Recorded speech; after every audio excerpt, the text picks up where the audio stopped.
साहुगणे वंदीय सम्मदंसण चरितलब्धिं परुवेमो।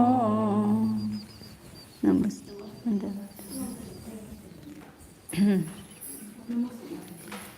637 number की गाथा है। 13वें गुणस्थान में जब समुद्घात क्रिया करता है उसके बाद अपूर्व योग निरोध करता है। तो योग निरोध करते समय पहले बादर, कायोग, मनोयोग, वचन योग, बादर, मनोयोग, वचन योग, कायोग और उच्छ्वास को रोकता है। फिर अपूर्व स्पर्धक की रचना करता है और फिर उसके बाद में सूक्ष्म कृष्टि की रचना करता है। तो अपूर्व स्पर्धक और सूक्ष्म कृष्टि यहाँ पर करता है। इसका अर्थ जो आत्मा के प्रदेशों में योग की शक्ति है जो पहले संसार अवस्था में थी, तो उसमें सबसे जो जगन्य योग है उसके नीचे मतलब उससे भी कम शक्ति सूक्ष्म निगोद पर्याप्त की जो जगन्य शक्ति है उससे भी असंख्यात गुणहीन इस प्रकार के आत्मा के प्रदेशों में योग की शक्ति हो जाती है। तो उसको ही अपूर्व स्पर्धकरण ऐसा नाम दिया। और एक अंतर्मुहूर्त तक सब पूर्व स्पर्धक जो थे योग के पूर्व स्पर्धक उनमें से कुछ आत्मा के प्रदेशों में पूर्व स्पर्धकों से असंख्यात गुणहीन शक्ति की, मनोयोग की भी, वचन योग की भी, कायोग की भी, सब जो था सौधनी पंचेंद्रिय पर्याप्त का जगन्य मनोयोग उससे कम, फिर जगन्य वचन योग जो है द्विंद्रिय का उससे भी असंख्यात गुणहीन, और सूक्ष्म निगोद लब्ध पर्याप्त की जो कायोग है जगन्य कायोग उससे भी असंख्यात गुणहीन। इस प्रकार मन वचन काय की शक्ति के आत्मा की शक्ती वैसी बनाई। फिर बंद झाले, कुठून बंद झाले? हां, मी तेच मगाशी म्हणत होते जाणार का ते सुरू झालं, आता सुरू आहे। परत म्हणू का गाथा? तो अपूर्व स्पर्धकों की जो आदि वर्गना है उससे भी असंख्यातवे भाग, उसके आदिवर्गणाओं के जो जीव प्रदेशों की संख्या और अविभाग पिंड है, लाविभाग प्रतिच्छेदों का समूह है, उससे असंख्यातवे भाग मात्र ऐसे जीव प्रदेश और अविभाग प्रतिच्छेद दोनों भी कहाँ होते हैं? किट्टी पड़मम में होती। कृष्टि के प्रथम समय में हो, कृष्टिकरण का जो प्रथम समय में है उसमें कृष्टियों के प्रदेश और अविभाग प्रतिच्छेद होते हैं। मतलब यहाँ पर जो रचना बताई थी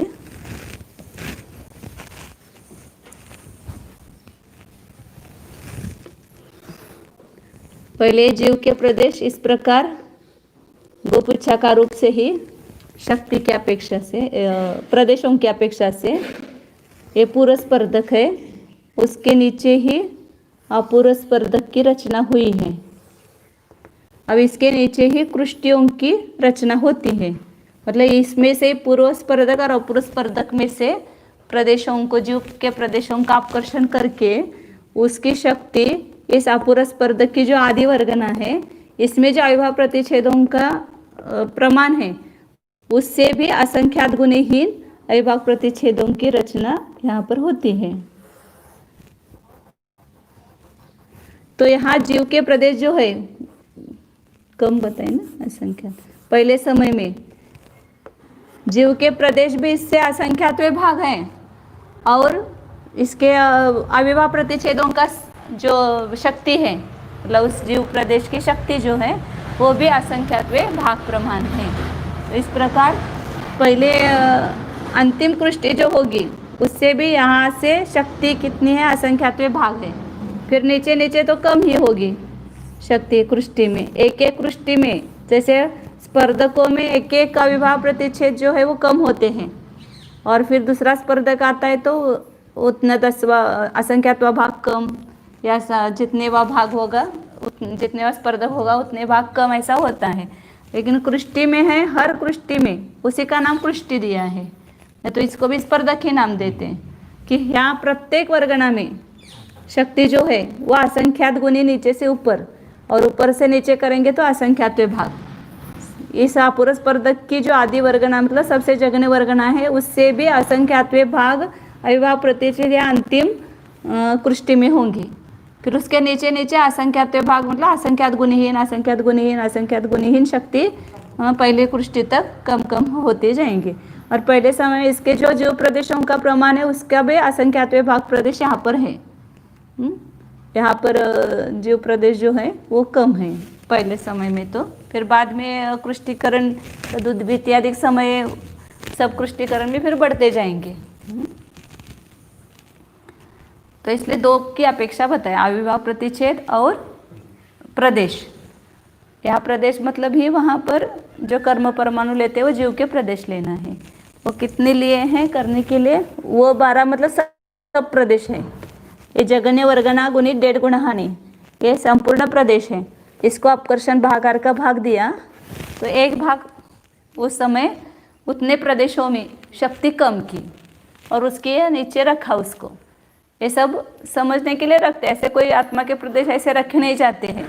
जहाँ तहाँ सब जगह होंगे फैले हुए, लेकिन जिन जिन प्रदेशों में शक्ति कम है उसको लेकर के हमने बुद्धि से इसको रखा है यहाँ पर। फिर जिसकी और शक्ति ज़्यादा है उसको यहाँ रखा।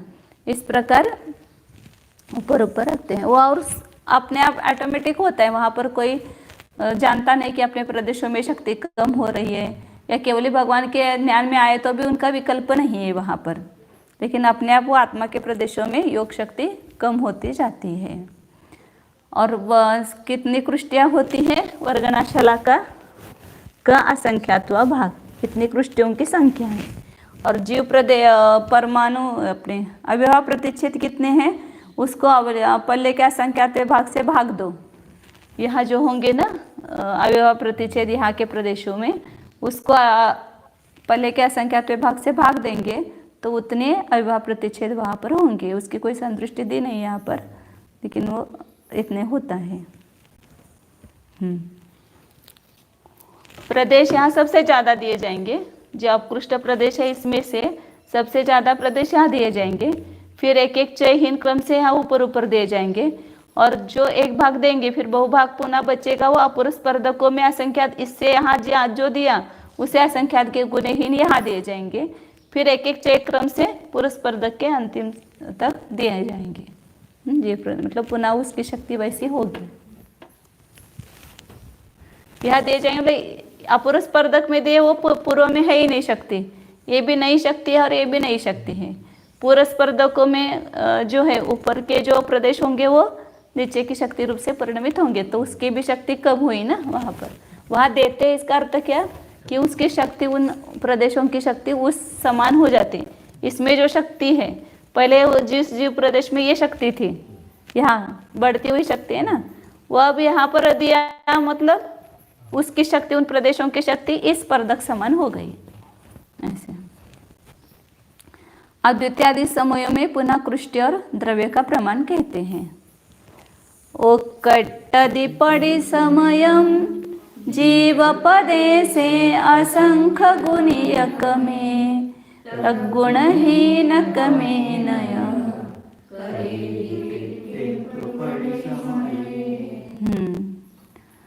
ओक्कड्डति पड़ी समयम, प्रत्येक समय में जीव पदे से असंख्य गुणीय कमी, असंख्यात गुणित क्रम से जीव के प्रदेशों का अपकर्षण करता है। मतलब पहले समय में जितने जीव प्रदेशों में शक्ति कम हुई उससे असंख्यात गुणे प्रदेशों में दूसरे समय में शक्ति कम होगी, मतलब उतना अपकर्षण होगा।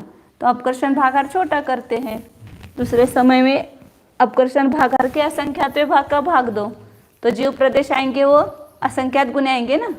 ये यहाँ रखा मतलब है इधर हो गया ये गुणकार, भागार का भागार गुणकार होता है।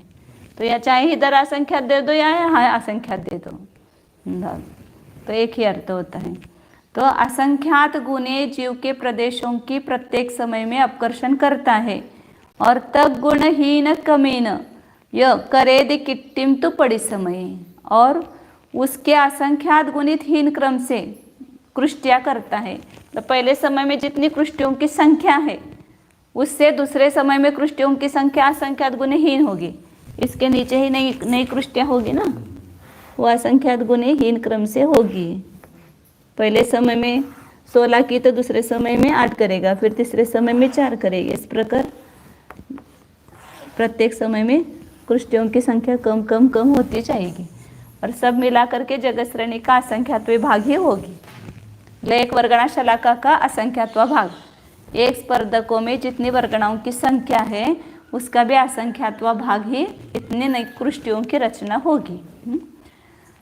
द्रव्य असंख्यात गुना लेना और कृष्टि नहीं असंख्यात गुनी हीन करना।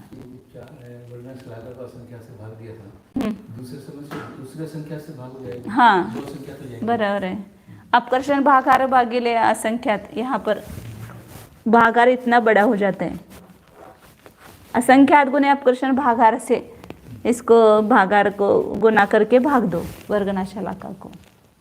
ये दूसरे समय की कृष्टियों की रचना है। पहले भी दिया था ना वहाँ पर स्पर्धकों में, वैसे नवीन कृष्टियों का प्रमाण। पहले समय में इतनी कृष्टियाँ हुई, वर्गना शलाका भागिले असंख्यात। दूसरे समय में वर्गना शलाका भागिले असंख्यात और या और असंख्यात अपकर्षण भागार से गुना किया, मतलब भाग दिया तो उतना कम हो गया। ये भागार बढ़ गए ना तो संख्या कम हुई। तो इस प्रकार असंख्यात गुणित हीन क्रम से नवीन कृष्टियों को करता है। और जो अपकर्षण किया, अब जो प्रदेश है, इतने प्रदेशों का अपकर्षण किया दूसरे समय में, नहीं दूसरे समय में अपकर्षण के इन प्रदेशों का एक कृष्टि हुई है, तो इतने प्रदेशों को किस क्रम से देंगे उसकी यहाँ पर, हाँ दूसरे समय में द्रव्य देने का विधान जैसे कृष्टियों में दिया है ऐसे ही यहाँ पर भी होगा। यहाँ पर भी पूर्व कृष्टियों में भी देगा, पूर्व कृष्टि में देगा, ऊपर के स्पर्धकों में भी देगा। लेकिन कृष्टि, हाँ तो नहीं, कृष्टि तो 90 में ही हुई थी और दूसरी यहाँ पर हुई कृष्टि। वो तो वहाँ अंतिम कांडक का समान आएगा सब जगह। अंतिम कांडक का जो विधि है वो शायिक सम्यक्तों में 10वें गुणस्थान में, 12वें गुणस्थान में और 14वें गुणस्थान में सब जगह समान आएगा। वो अंतिम कांडक कैसे पतन करता है। यहाँ पर कृष्टिकरण काल में जो दूसरे समय में बादर कृष्टि की थी उस समय ले लो, या सूक्ष्म कृष्टि की थी उस समय ले लो, उसके जैसे यहाँ पर भी रचना होगी आदियों के प्रदेशों की। तो वहाँ नवीन कृष्टियों की प्रथम कृष्टि में सबसे ज़्यादा द्रव्य कहाँ दिया जाएगा, यहाँ दिया जाएगा सबसे ज़्यादा। फिर एक एक चयहीन क्रम से अपूर्व कृष्टि के अंतिम कृष्टि तक देगा। फिर पूर्व कृष्टि की पहली कृष्टि में असंख्यात गुना हीन देगा, क्योंकि पहला द्रव्य यहाँ पर है ही। अब जो दिया है वो थोड़ा ही दिया है, यहाँ पर ये पूरा दिया हुआ है। और यहाँ पर जो देगा वो आदस्तन शीर्ष, यहाँ पर आदस्तन शीर्ष मिलेगा, फिर मध्यम खंड मिलेगा, मध्यम खंड मिलेगा और उभय द्रव्य विशेष मिलेगा। यहाँ पर ये पहले ऐसे दे करके उभय द्रव्य विशेष दोनों में देंगे।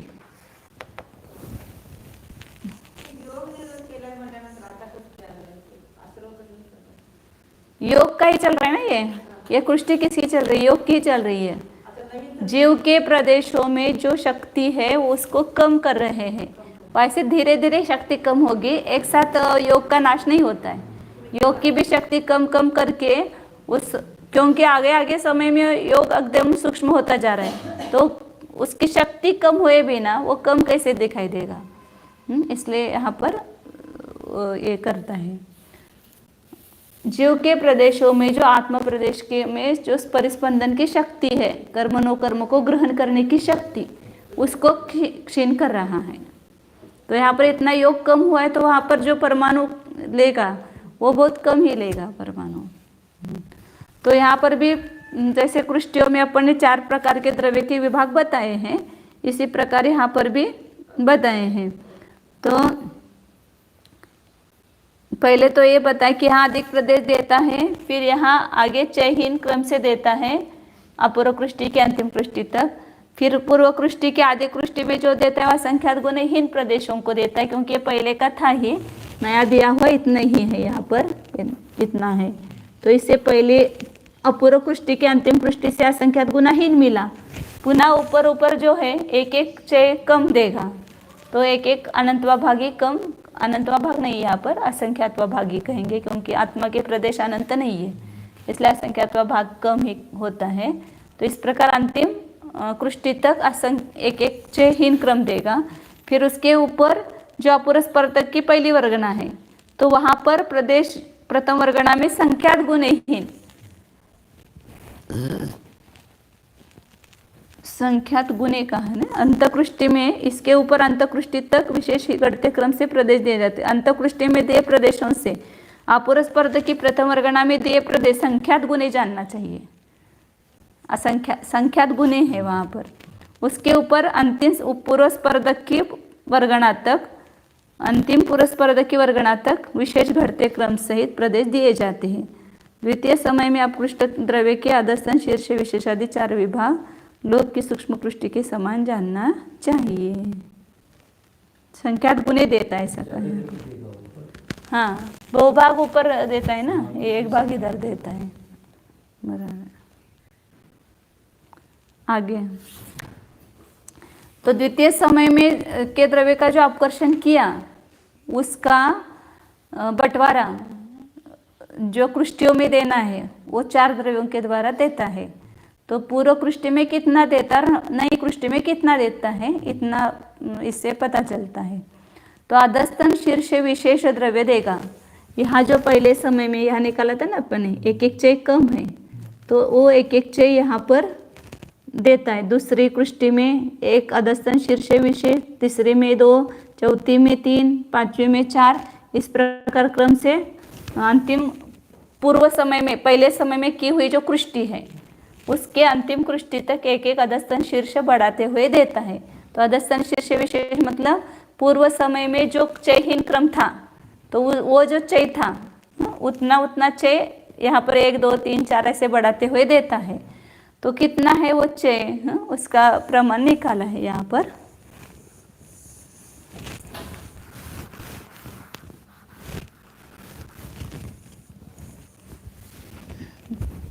संपूर्ण जीव के प्रदेश कितने हैं, जगन वर्गणा गुणित 1.5 गुण हानि, इतना पूरा द्रव्य है, मतलब जीव के प्रदेश है समझो। उसको अपकर्षण भागार का भाग दिया, पहले समय का द्रव्य ये, उसी से अधस्तन शीर्ष निकलेगा ना, चय पूर्व समय का ही है तो इसलिए अपकर्षण भागार का भाग दे, पहले समय का अपकृष्ट द्रव्य है, इसको पहले के असंख्यात भाग से भाग दिया तो इतना द्रव्य कृष्टि में देने योग्य है, कृष्टि संबंधी द्रव्य है, हाँ 1 भाग, हाँ। अवशेष बहुभाग द्रव्य जो है वह पूर्व और अपूर्व स्पर्धकों में देता है, दिया जाता है।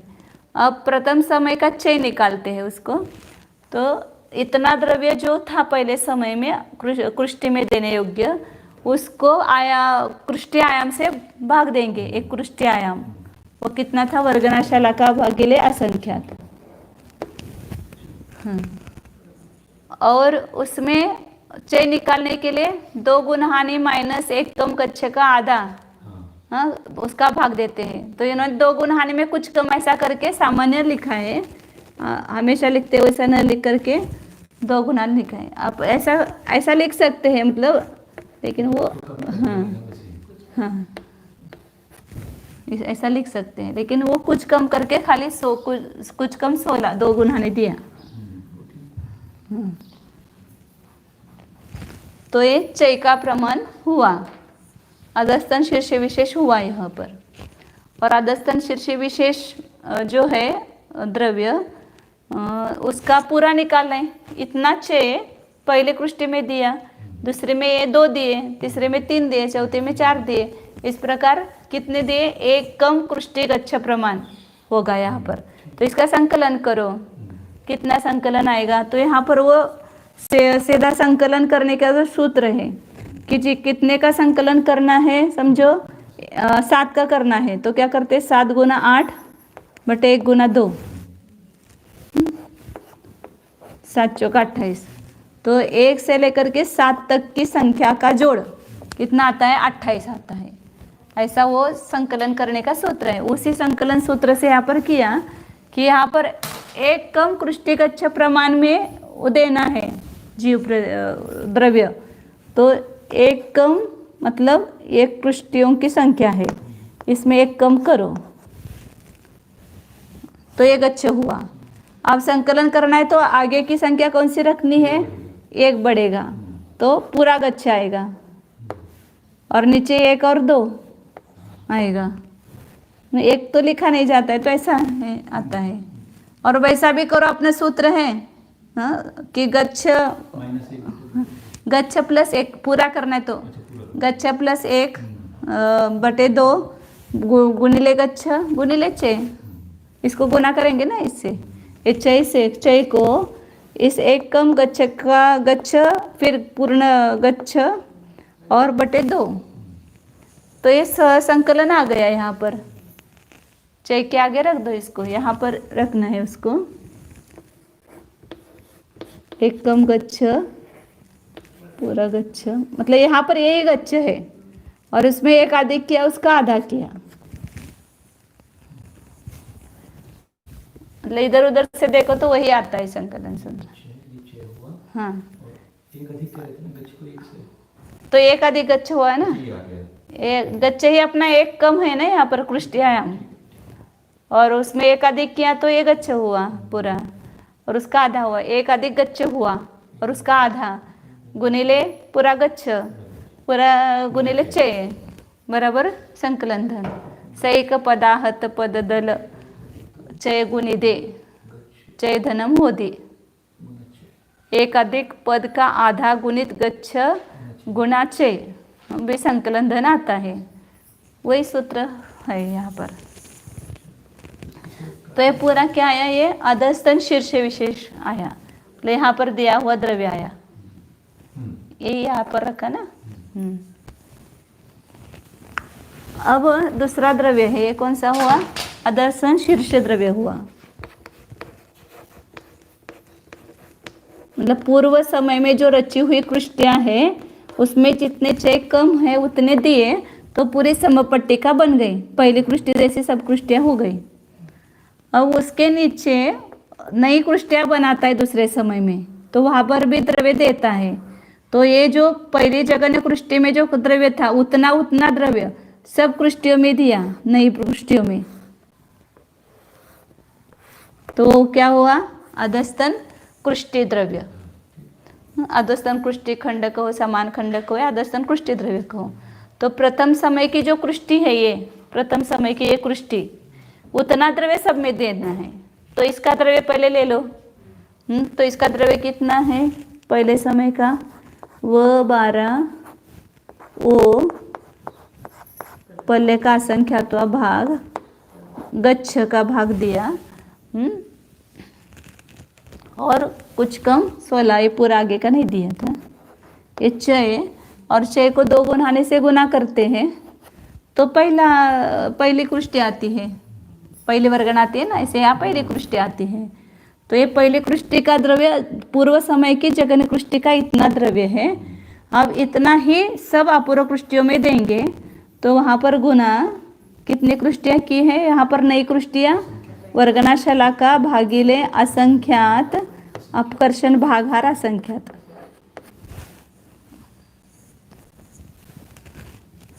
तो इस सब को गुना करो तो अधस्तन कृष्टि द्रव्य हो गया, नीचे की नई बनी हुई कृष्टियों का समान रूप द्रव्य, संक्षेप में लिखते अधस्तन द्रव्य। फिर उभय द्रव्य विशेष दोनों में देना है, एक एक चय ऊपर से नीचे तक बढ़ते हुए क्रम से देंगे, तो यहाँ पर उभय द्रव्य विशेष कितना आता है, तो वहाँ पर उभय द्रव्य विशेष निकालते समय क्या करते हैं, पहले समय का अपकृष्ट द्रव्य और दूसरे समय का अपकृष्ट द्रव्य, ये हो गए सर्वद्रव्य, और गच्छ क्या हुआ, पूर्व और अपूर्व कृष्टि दोनों मिलाकर टोटल मिलाकर कृष्टि आयाम हुआ, मतलब गच्छ हुआ, उसको लेकर के निकालो, वहाँ पर उभय द्रव्य विशेष निकालेंगे।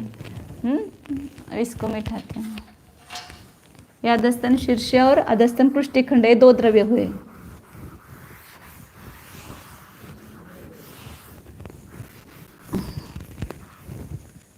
क्या निकालना है, उभय द्रव्य विशेष,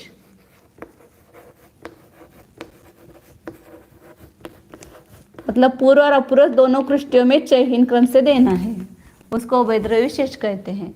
तो उसको पहले समय के कृष्टि द्रव्य कितना है, वो 12 अपकर्षण भागार, और ये पहले समय का है, और दूसरे समय का इससे असंख्यात गुना है, वो 12 वो गुणिले असंख्यात करो या नीचे यहाँ असंख्यात दो, दोनों का अर्थ एक ही होता है। और इसको ये कृष्टि संबंधित द्रव्य निकालने के लिए इसको क्या करेंगे, पल्ले के असंख्यात, इसको दोनों को मिलाएंगे। पल्ले के असंख्यात तो भाग यहाँ पर भी दो या यहाँ पर भी दो, चलता है दोनों जगह। कृष्टि संबंधित द्रव्य इतना है ना, अपकृष्ट द्रव्य पूरा इतना है, लेकिन वो अपकृष्ट द्रव्य एक भाग यहाँ दिया, वो कृष्टि में दिया जाता है, वो भाग ऊपर स्पर्धकों में दिया जाता है।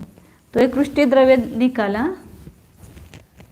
अभी इनको दोनों को जोड़ करेंगे तो सब बाकी सब संख्या समान है। तो वो 12 वो पल्ले का असंख्यात्वा भाग, वो पल्ले का असंख्यात्वा भाग समान है। तो इस असंख्यात के ऊपर क्या करेंगे, इसका एक गुणकार अधिक करेंगे, प्लस करेंगे।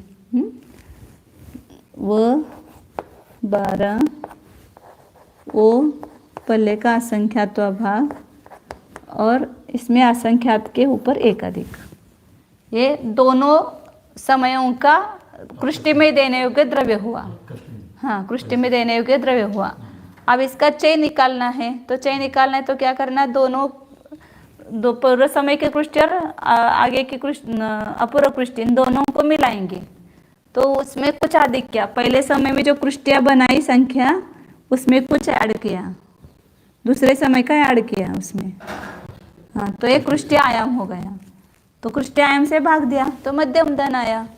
फिर उसको एक कम 2 गुण हानि से भाग दो, कुछ कम 2 गुण हानि से, कुछ कम मतलब क्या करना है, एक कम गच्छ का आधा कम करना है, उसको कुछ कम ऐसा लिखा है यहाँ पर संदृष्टि।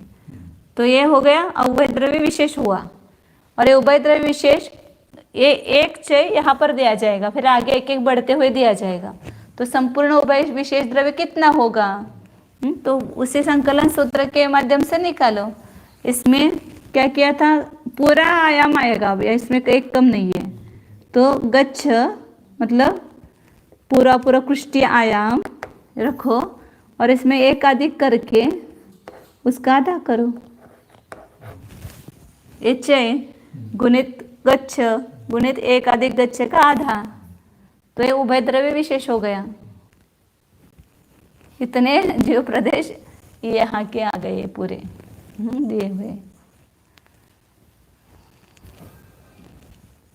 वो सर्व उभय द्रव्य विशेष द्रव्य हो गया ये है। अब मध्यम खंड द्रव्य, तो 3 द्रव्य जो दिए पहले,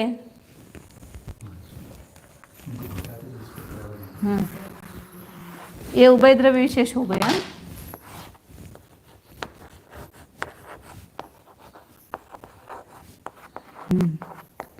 मध्यम खंड कैसे आएगा, तो दूसरे समय का जो अपकृष्ट द्रव्य है उसमें से जो कृष्टि में देने योग्य,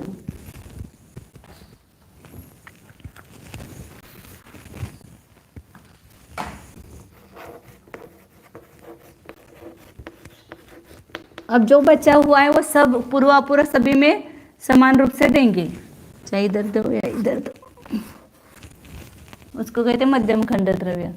तो यहाँ पर कितना बचा हुआ है वो निकालो, वो 12 मतलब ये संपूर्ण प्रदेश आ गए। अपकृष्ट अपकर्षण भागार, पहले के असंख्यात भाग का भागार, इसमें असंख्यात गुणित दूसरे समय का है ना ये, इसलिए असंख्यात गुणित है। तो इतना द्रव्य ये किया है दूसरे समय में कृष्टि में देने के इतना द्रव्य है।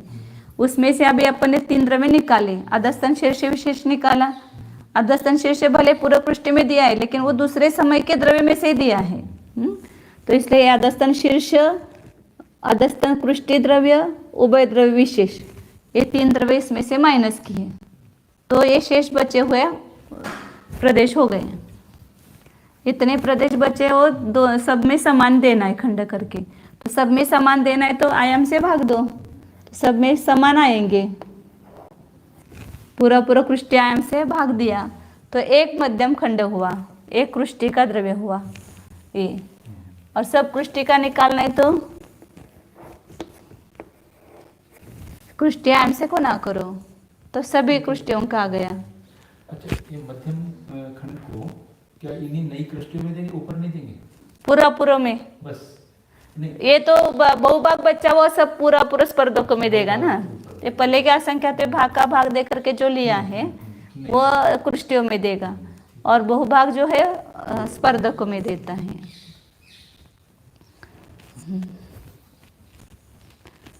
तो ये हो गया, वही यहाँ पर निकाला है आकृति के माध्यम से। ऐसा सीधा निकाला, वही आड़ा निकाला है यहाँ पर।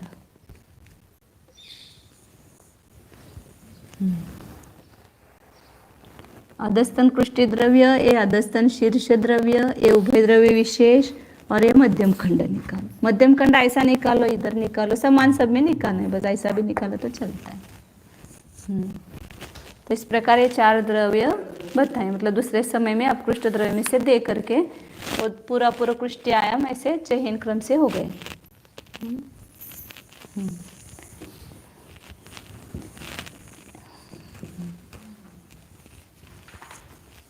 मतलब सबसे कम शक्ति वाले प्रदेश यहाँ पर ज्यादा होंगे जीव के प्रदेश, फिर ऊपर ऊपर कम शक्ति बढ़ती हुई है तो प्रदेश कम कम होते गए हैं। और सर्वकृष्टियों का प्रमाण कितना है वो बताते हैं।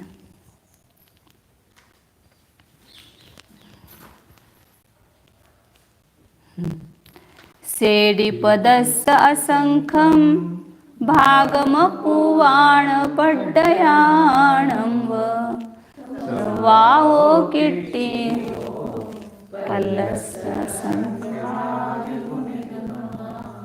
उसमें अनुस्वार नहीं होना चाहिए, कैसा लगता है? अपुवाणम के ऊपर नहीं होना चाहिए। सेडिपदस्य असंख्यं भागमपुवाण पड्डयाणं ज्यादा हो गया। सगळ्यांच्याकडे पुस्तक सारखेच येतात उसमें।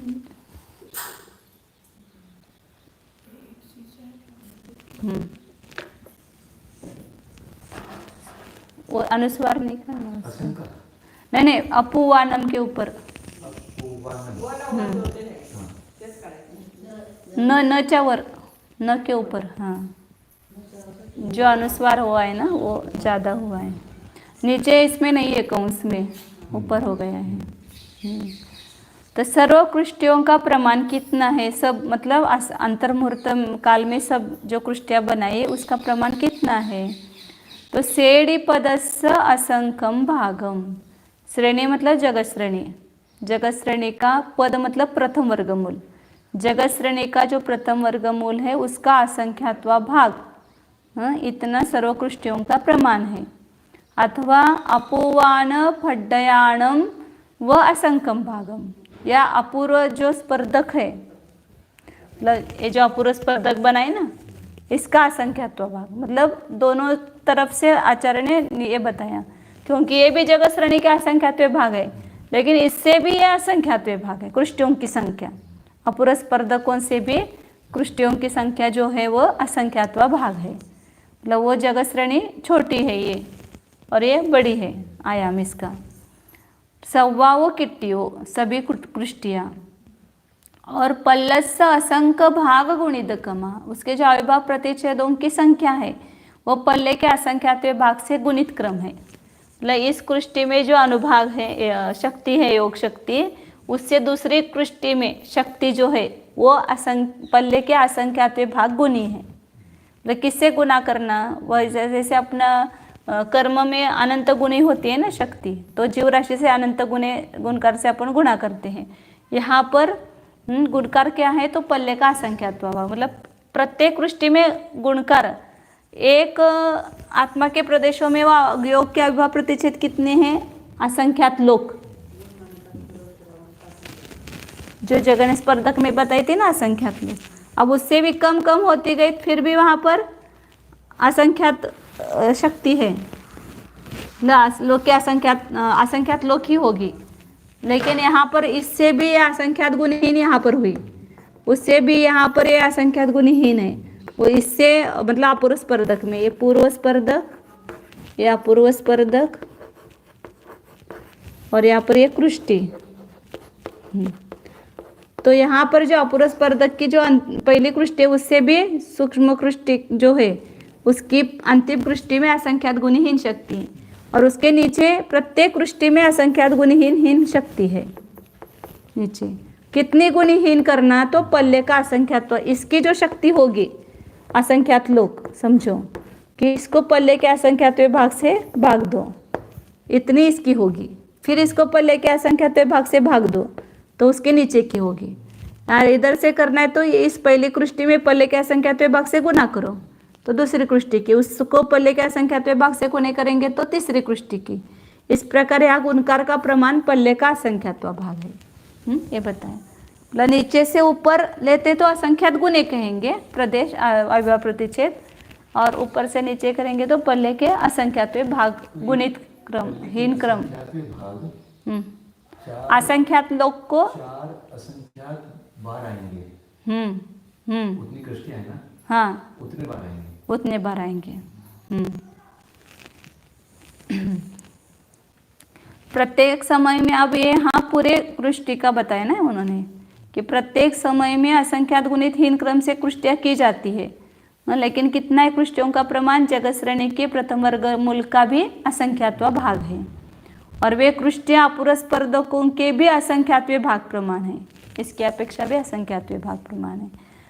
क्योंकि ये स्पर्धकों का प्रमाण कितना बताया था, एक गुणहानि में जितने स्पर्धक होते हैं उसका असंख्यात्व भाग, ये अपुरस्पर्धक बताए, और ये कितने बताए, एक स्पर्धक में जितनी वर्गना होती है उसका भी असंख्यात्व भाग। तो स्पर्धक मतलब उसकी वर्गना मिलकर के ज़्यादा ही हो गई ना, और एक स्पर्धक के भी वर्गनाओं का असंख्यात्व भाग, ये कृष्टियों की रचना होती है।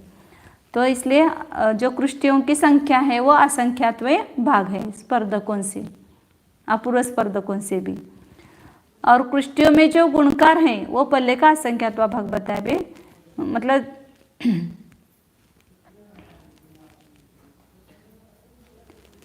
सबसे जघन्य कृष्टि में यहाँ पर कितने प्रदेश होंगे, जीव के प्रदेश, असंख्यात जगत प्रतर प्रमाण। यहाँ पर असंख्यात जगत प्रतर थे ना, वैसे यहाँ पर भी असंख्यात जगत प्रतर प्रमाण प्रदेश होंगे। तो असंख्यात जगत प्रतर प्रमाण जीव के प्रदेश हैं, उनमें एक एक प्रदेश में शक्ति कितनी है, अविभाज्य प्रतिच्छेद कितनी है, असंख्यात लोक प्रमाण होंगे। लेकिन पहली कृष्टि से दूसरी कृष्टि में कितने होंगे, पल्ले के असंख्यात भाग गुणित होंगे, उससे तीसरी कृष्टि में उससे ही पल्ले के असंख्यात, एक प्रदेश की अपेक्षा वर्णन है, पूरे की अपेक्षा नहीं वर्णन, एक एक प्रदेश, मतलब यहाँ का जो एक प्रदेश होगा उसमें जो शक्ति होगी उससे दूसरी कृष्टि में जो एक जीव का प्रदेश होगा उस एक प्रदेश में शक्ति पल्ले के असंख्यात भाग गुनी होगी। सब मिला करके करते तो जीव के प्रदेश कम हो जाते हैं ना, इसलिए समान गुणकार नहीं आएगा, वहाँ पर कुछ कम हो जाएंगे।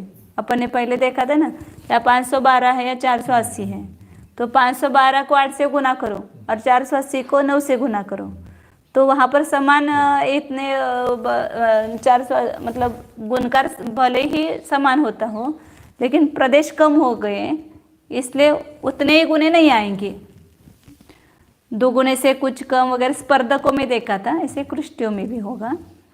तो एक एक कृष्टि के एक प्रदेश में जो शक्ति है वो सभी में समान है, फिर दूसरे कृष्टि के सभी प्रदेशों की शक्ति समान है, लेकिन पहले कृष्टि में जो प्रदेश है उससे दूसरे कृष्टि में जो आत्मा का प्रदेश है उसमें शक्ति पल्ले के असंख्यात भाग गुनी है, एक एक जीव प्रदेश की अपेक्षा देखेंगे तो, और सब कुल मिलाकर के भी वो गुणी होगी, लेकिन उतनी गुणकार नहीं होगा क्योंकि प्रदेश कम हुए हैं।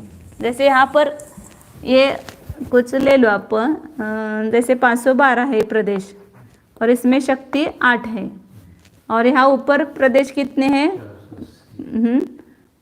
480 है समझो, और इसमें गुणा कितना करेंगे, पल्ले का इससे गुणा करना है, 8 को 16 गुना है समझो, ऐसा ये 2 गुना लिया अपन, तो 2 गुना ही 24, 4 ले लो, इसमें 32 गुना करेंगे। एक शक्ति नहीं बढ़ती है ना कृष्टि में, गुणित पूर्व से बढ़ती है ना। तो यहाँ पर 512 में सब में 8-8 ही शक्ति है और 480 में सब में 32-32 शक्ति सभी में। तो यहाँ पर ये इसके एक प्रदेश से ये 4 गुना हो गया, लेकिन पूरा टोटल मिला करके करेंगे तो 4 गुने से कम हो जाएगा, क्योंकि यहाँ पर ये 480 हुए ना, तो 32 से कम हुआ, यहाँ पर प्रदेश कम हुए तो 32 गुना 4 उतने कम हो जाएंगे वहाँ पर। 128 कम हो जाएंगे चौगुना होने में। ऐसा मतलब ये सब वहाँ कुछ बताया नहीं, लेकिन एक एक जीव प्रदेश का अर्थ क्या वो बताया कि एक एक जीव प्रदेश में 512 में 8 शक्ति है, 480 में 32, तो इससे चौगुनी हो गई, तो एक जीव प्रदेश में चौगुनी पड़ी। लेकिन कुल टोटल मिलाकर के कृष्टि की शक्ति देखेंगे तो वो चौगुनी से कम हो जाएगी, क्योंकि यहाँ पर प्रदेश कम हुए हैं। फिर अगले जो कृष्टि आएंगे उसमें प्रदेश 448 हुए और यहाँ पर 32 गुना 128 गुना हो गया। तो एक एक जीव के प्रदेश में 128 गुने हो जाएंगे अविभाव प्रतिच्छेद, लेकिन कुल टोटल मिलाकर के 128 से कुछ कम होंगे, गुने से कम होंगे। इस प्रकार ये समझना। वही बताने एक एक प्रदेश की अपेक्षा से कथन किया है। नाना जीव प्रदेशों की अपेक्षा जगन कृष्टि के सर्व प्रदेश संबंधी अविभाव प्रतिच्छेदों को पल्ले के असंख्यात विभाग से गुना करने पर द्वितीय कृष्टि के सर्व अविभाव प्रतिच्छेदों का प्रमाण होता है। वो पल्ले का असंख्यात विभाग छोटा आएगा। इस प्रकार अंतकृष्टि तक गुणकार जाना और अंतकृष्टि से अपूर्व स्पर्धक की प्रथम जो वर्गना होगी उसके जो अविभाव प्रतिच्छेद होंगे वो असंख्यात गुणहीन है, क्योंकि अपूर्व स्पर्धक की प्रथम वर्गना के अविभाव प्रतिच्छेद अंतकृष्टि से जितने गुणित है उससे असंख्यात गुणे गुणकार से उस प्रथम वर्गना के प्रदेशों को गुना करने पर अंतकृष्टि के प्रदेश है। क्या समझ में आया? उल्टा हो गया ना। अब उल्टा बताए, क्या बताए उल्टा कि यहाँ जो अविभाव प्रतिच्छेद है उससे यहाँ पर असंख्यात गुणित हीन है। पहले क्या बताया था, यहाँ के जो प्रदेश है उससे असंख्यात गुणहीन यहाँ पर है। अब यहाँ बता रहे कि अंतिम कृष्टि में जो है उससे असंख्यात गुणहीन यहाँ पर है। वो संपूर्ण प्रदेशों की अपेक्षा से कहा, क्योंकि यहाँ पर ये प्रदेशों वो हेतु दिया ना, क्योंकि अपूर्व स्पर्धक की प्रथम वर्गना में जो अविभाग प्रतिच्छेद अंतकृष्टि से जितने गुणित है, इससे यहाँ पर एक गुणित है प्रदेश, एक जीव प्रदेश की अपेक्षा से देखेंगे तो समझो यहाँ पर 1024 है। तो यहाँ पर एक एक प्रदेश में जो शक्ति होगी वो इससे असंख्यात गुनी होगी। अब यहाँ पर जो उदाहरण दिया वो ये लेकर के करते हैं, फिर समझ में आएगा। और लेकिन यहाँ पर जो प्रदेशों का गुणकर है वो यहाँ पर ऊपर का बड़ा है, मतलब इधर से इधर ज़्यादा है प्रदेश, इधर से ये प्रदेश कम है। एक जीव प्रदेश की शक्ति अंतिम कृष्टि से ऊपर के अपूर्व स्पर्धक की पहली वर्गना में असंख्यात गुणित है, क्योंकि अपूर्व स्पर्धक से कृष्टि में शक्ति कम की है ना, तो इसलिए एक जीव प्रदेश की अपेक्षा देखेंगे तो शक्ति कम है, लेकिन वहाँ पर प्रदेशों की संख्या जो है वो कम है अपूर्व स्पर्धक की पहली वर्गना में। इसलिए कुल मिलाकर टोटल यदि जोड़ करेंगे तो अंतिम कृष्टि के अविभाव प्रतिच्छेदों से अपूर्व स्पर्धक की पहली वर्गना के अविभाव प्रतिच्छेदों की संख्या असंख्यात गुणहीन है। अब उसको अंक संतुष्टि के माध्यम से समझते हैं अपन, समझ में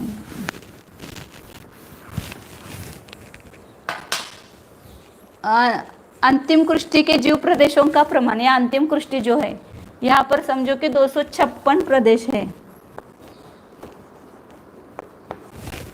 और वहाँ पर जो अविभाव प्रतिच्छेदों का प्रमाण है वो कितना है, 20 है, ऐसा मानो। तो ये कितनी हो गई, सब कुल टोटल मिला करके 5120 हुए। और यहाँ पर जो जीव के प्रदेश हैं वो 16 है और शक्ति कितनी है, इससे असंख्यात गुणित है, 80 शक्ति है समझो यहाँ पर। तो 16 × 128 हुए ना, तो 1280 हुए। तो शक्ति कृष्टि से कम हुई या ज़्यादा हुई? तो टोटल जो शक्ति है पूरी स्पर्धक की वर्गना की वो इससे कम हुई ना, असंख्यात गुणहीन हुई।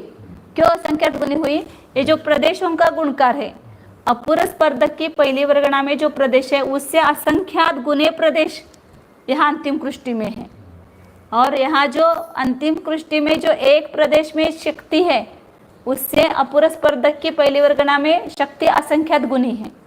इधर से प्रदेश असंख्यात गुणे हैं और इधर से एक जीव के प्रदेश की शक्ति असंख्यात गुनी है।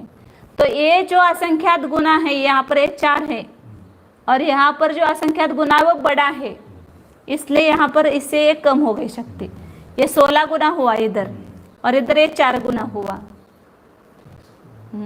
तो अंक संतुष्टि से वो समझ में आता है, ऐसा ही समझ में। मतलब यहाँ पर उन्होंने ये हेतु दिया ना कि अपूर्व स्पर्धक की प्रथम वर्गना में अविभाग प्रतिच्छेद अंतकृष्टि से जितने गुणित है उससे असंख्यात गुणे गुणकार से प्रथम वर्गना के प्रदेशों को गुना करने पर अंतकृष्टि के प्रदेश है।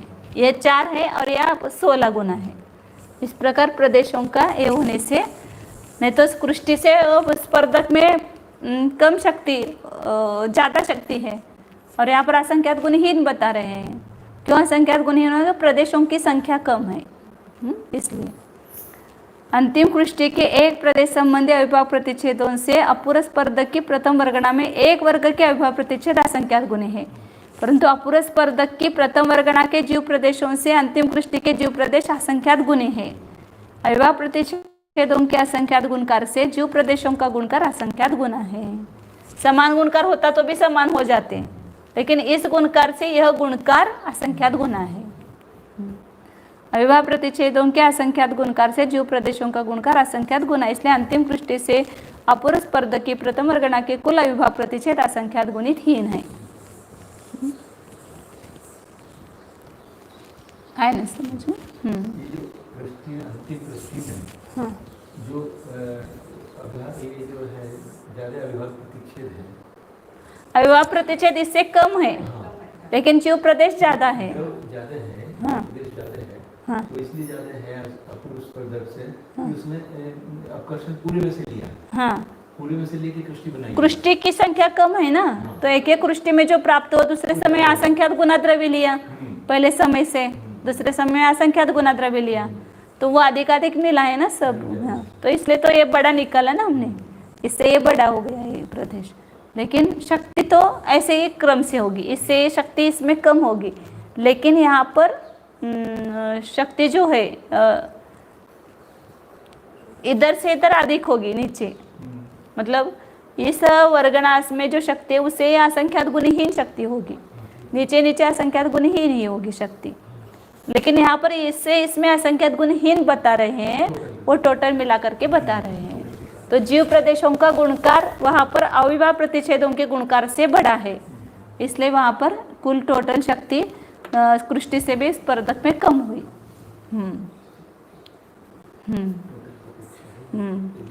ये जब ये करते समय मैंने अंक संतुष्टि ली तब मुझे भी समझ में आया। फिर समझाना है तो अपने को भी समझ में आना चाहिए ना। आगे 640 नंबर की गाथा है। हाँ हाँ, यथापूव विहाणम अपूव फड्डय विहिंव संचलने बादर किट्टि विहिंवा करणम सुहुमाण किट्टीनम। एथ अपूर्व विहाणम, अब इसके आगे अपूर्व स्पर्धक करने का विधान और अपूर्व स्पर्धक करने का विधान अपूर्व फड्डय विहिम व संजलने। संज्वलन में जिस प्रकार अपूर्व स्पर्धकों की रचना की थी वैसा बाकी सब इतना वर्णन ज़्यादा डिटेल यहाँ नहीं किया, तो वहाँ जैसा वर्णन किया वो पूरा का पूरा यहाँ वैसा ही समझना। और जिस प्रकार वहाँ पर बादर कुष्टियों की विधि थी जैसे संज्वलन में, उसी प्रकार यहाँ पर सूक्ष्म कृष्टियों का करण है।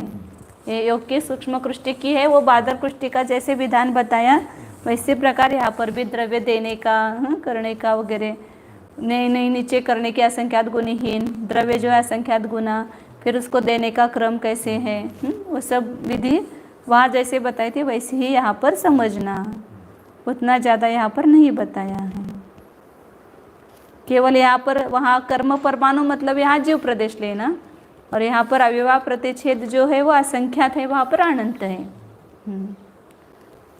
अब कृष्टीकरण काल समाप्त होने के अनंतर होने वाली प्रक्रिया कहते हैं। मतलब कृष्टीकरण समाप्त हो गया, अंतर्मुहूर्त काल तक ऐसे हर समय असंख्यात गुणहीन कृष्टियों की रचना हुई, द्रव्य असंख्यात गुना दिया, प्रत्येक समय में असंख्यात गुणित द्रव्य लिया और सब अपूर्व कृष्टियों की रचना हुई। अब कृष्टिकरण काल के अंतिम समय में क्या होता है वो बताते हैं।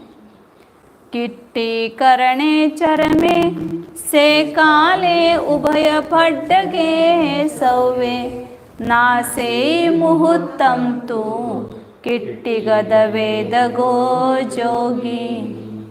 कृष्टिकरण काल के अंतिम समय में चरमे से काले मतलब चरम समय के अनंतर काल में मतलब कृष्टिकरण हो गया पूरा, तो उसके अनंतर काल में क्या होता है, उभय फड्डये सव्वे नासे ही सर्व पूर्व अपूर्व स्पर्धक को नष्ट करता है। मतलब पूरे कृष्टि रूप परिणमित हो गए, सब आत्मा के प्रदेश स्पर्धक रूप रहे नहीं, सब कृष्टि रूप हो गए। और अंतो मुहूर्तम तु किट्टिगत वेद गो जोगी, कृष्टिगत योग का वेदन करने वाला हो गया सहयोगी योगी जीव।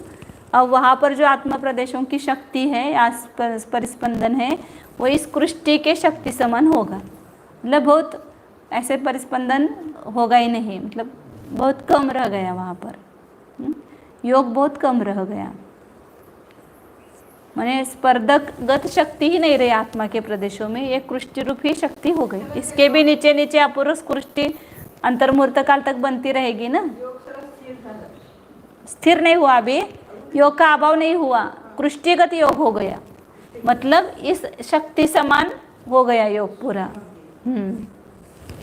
इसी में से जो है बीच का अभी बताएंगे आगे, उदय आएगा वगैरह, जैसे मोहनीय का बताया था, ऊपर के और नीचे के छोड़ करके बीच के कृष्टि रूप से उदय होता है। इसी प्रकार यहाँ पूरा पूर्व स्पर्धक का द्रव्य पूरा कृष्टि रूप हुआ है, तो कृष्टि की जो बीच की कृष्टियाँ हैं वैसा वहाँ पर योग होगा, वो शक्ति युक्त। तीन कहाँ है योग, ये तो काय योग का ही किया ना पूरा, सब मनोयोग वचन योग को नष्ट करके काय योग रूप ही परिणमित हुआ, और उसकी तो शक्ति सब कम करके ये सब सूक्ष्म कृष्टि रूप ही किया है। क्योंकि आत्मा के प्रदेश कोई ऐसे तीन अलग नहीं है ना, जैसे कर्म परमाणु क्रोध रूप अलग है, मान रूप अलग है, माया रूप अलग है, ऐसे मनोयोग रूप प्रदेश अलग, वचन योग के प्रदेश अलग, ऐसे नहीं है ना। आत्मा के प्रदेश तो समान ही है, तो उस आत्मा के प्रदेशों में ऐसी शक्ति कम की, और प्रवृत्ति तो काय योग की हो रही है, वह तो मनोयोग वचन योग की प्रवृत्ति है ही नहीं है। उसको सबको सूक्ष्म किया ऐसा कहा ना पहले।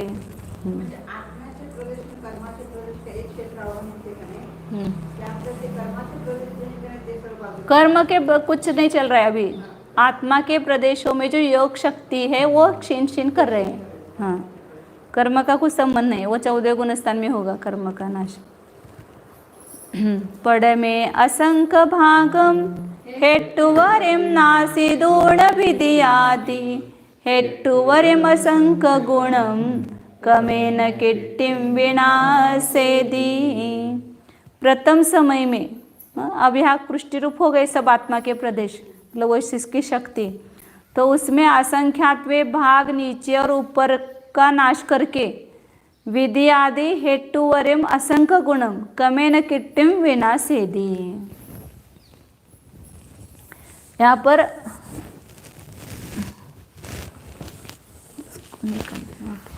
यह स्पर्धक रूप रहे नहीं है, सब कृष्टि रूप हुए हैं, तो उस कृष्टि को आड़ा निकालो चाहे उबा निकालो, कैसे भी निकालो, ये सब कृष्टि रूप हो गए आत्मा प्रदेश। तो यहाँ ऊपर के असंख्यात भाग प्रमाण कृष्टि और नीचे के असंख्यात भाग कृष्टि, मतलब ये शक्ति जीव प्रदेशों में नहीं होगी, इससे बड़ी होकर ज़्यादा बढ़ करके या इसकी शक्ति इन जीव प्रदेशों की कम होकर के आत्म वहाँ पर क्या होगा, परिस्पंदन होगा। तो ये बीच के कृष्टि रूप परिस्पंदन होगा, योग शक्ति रहेगी जीव के प्रदेशों में, मतलब यहाँ जो जीव प्रदेश होंगे उसके शक्ति बढ़ करके आएंगे, और यहाँ जो जीव प्रदेश होंगे उसके घट करके शक्ति घट करके वहाँ पर योग होगा। तो प्रथम समय में नीचे और ऊपर के असंख्यात भाग मात्र कृष्टियों को नष्ट करता है, मतलब ये नष्ट ही हो जाती है कृष्टियाँ, और ये कृष्टियाँ इस रूप कोई जो प्रदेश रहेंगे नहीं। फिर दूसरे समय में पुनः द्वितीयादि समयों में क्रम से नीचे और ऊपर असंख्यात गुणी कृष्टियों का विनाश करता है। कृष्टि वेदक काल के प्रथम समय में अल्प विवाह प्रतिषेध युक्त अधस्तन और यहाँ अधिक, इसकी शक्ति कम है, इसकी शक्ति ज़्यादा है, तो यह अधिक शक्ति युक्त है, उसका भी नाश करता है। और इसका जो है नाश नहीं करता है, मतलब इस कृष्टि रूप वहाँ पर वियोग नहीं होता है, नीचे की जो कृष्टि है ना उस रूप वियोग नहीं होता है, तो उसको भी मध्यम कृष्टि रूप करता है और ऊपर की कृष्टियों को भी नीचे की बंध्य कृष्टि रूप परिणमित करा करके उसका नाश करता है। फिर उससे अगले समय में उससे कम शक्ति होगी जाएगी ना, हर समय अब वो नीचे नीचे आता जाएगा। यहाँ पर ये नीचे जो है ऊपर से यहाँ नीचे जो अनुभव बढ़ती जाएगी और यहाँ पर ये उदय बढ़ता जाएगा नीचे, तो हर समय योग जो है वो कृश होता जाएगा ना। पहले समय से आपको दूसरे समय में कम दिखाना है, तो वहाँ पर क्या करना पड़ेगा, तो ऊपर के जो कम शक्ति, जो अधिक शक्ति वाले हैं वो कम कम होते जाएंगे और कम शक्ति वाले हैं वो बढ़ते जाएंगे, उदय में बढ़ते जाएंगे। तो योग शक्ति पहले समय से दूसरे समय में कम दिखेगी, फिर दूसरे से तीसरे समय में और कम हो जाएगी। तो इस प्रकार नष्ट होते जाएंगे। हाँ, और नीचे ये बढ़ता जाएगा। हाँ, नीचे शक्ति रूप। हाँ, इन्होंने नष्ट कहा है, लेकिन यहाँ पर जो आगे बताएंगे ना, ऐसा जाने अधस्तन और उपरिम कृष्टियों का वेदन नहीं करता है। वेदक काल में अधस्तन और उपरिम कृष्टियों को मध्य की कृष्टि रूप परिणमाकर वेदन करता है। नष्ट करता है मतलब सब पूरा नष्ट होता है ऐसा नहीं लेना वहाँ पर। यहाँ ऊपर की तो वापस आने वाली नहीं है, ये तो नीचे नीचे उतरते जाएंगे, लेकिन यहाँ जो है कृष्टियाँ नष्ट होगी तो फिर इस रूप उदय कैसे आएगा। तो इसको पहले समय में यहाँ जो आत्मा के प्रदेश है वो अधिक शक्ति रूप हो करके वहाँ पर योग शक्ति होगी, और ये जहाँ जो आत्मा के प्रदेश है उसकी कम शक्ति हो करके उदय में आएंगे। हाँ, नीचे का वेदन नहीं। अब वहाँ पर ऊपर क्या अगले समय में बताएंगे क्या होता है। जैसा कर्म कहना वैसा ही सब यहाँ पर गठित करना है। वहाँ पर भी अपन ऐसे लेते थे ना, उभय ऊपर की नीचे की कृष्टिया अनुभय रूप और बीच की उदय रूप, ऐसे यहाँ पर भी होगी। हाँ, उदय कृष्टियों का प्रमाण कहते हैं मज्जिम बहुभाग उदया किट्टिम पक्य विशेषहीन कमा पड़ि समयम सत्ती दो असंक गुणहीनया होन्ति। मध्यम बहुभाग उदया, मध्य की बहुभाग प्रमाण कृष्टिया, ऊपर के असंख्यात विभाग और नीचे के असंख्यात विभाग छोड़कर मध्य के बहुभाग प्रमाण कृष्टिया पक्षीय मतलब उसकी अपेक्षा करके विशेषहीन कमा, पुनः दूसरे समय में विशेषहीन क्रम होगी सहित कृष्टिया उदय रूप, मतलब पहले समय में जितनी कृष्टिया उदय में आई उससे दूसरे समय में कृष्टिया कुछ कम उदय में आएगी, तीसरे समय में उससे कुछ कम होगी। इस प्रकार प्रत्येक समय में विशेषहीन क्रम से शक्ति की उदय आएगा, वहाँ पर कृष्टिया होगी। पड़ी समयम सत्ती दो असंख्य गुणहीनया होती, प्रत्येक समय में शक्ति की अपेक्षा असंख्यात गुणित हीन क्रम सहित होती है। मतलब यहाँ पर जैसे पहले दिखाया था ना पूरा, ये पहले समय में इतने कृष्टियों का उदय नहीं होगा, वो कितनी है तो सब कृष्टियों की अपेक्षा से पहले के असंख्यात भाग का भाग दिया और नीचे की और ऊपर की करने के लिए क्या क्या 5 का भाग दिया और 3 गुनी ऊपर की होगी और नीचे की उल्टा पहले का असंख्यात भाग 5 का भाग दिया और 2 गुनी हो गई। उल्टा हो गया क्या? नहीं, बराबर है ना।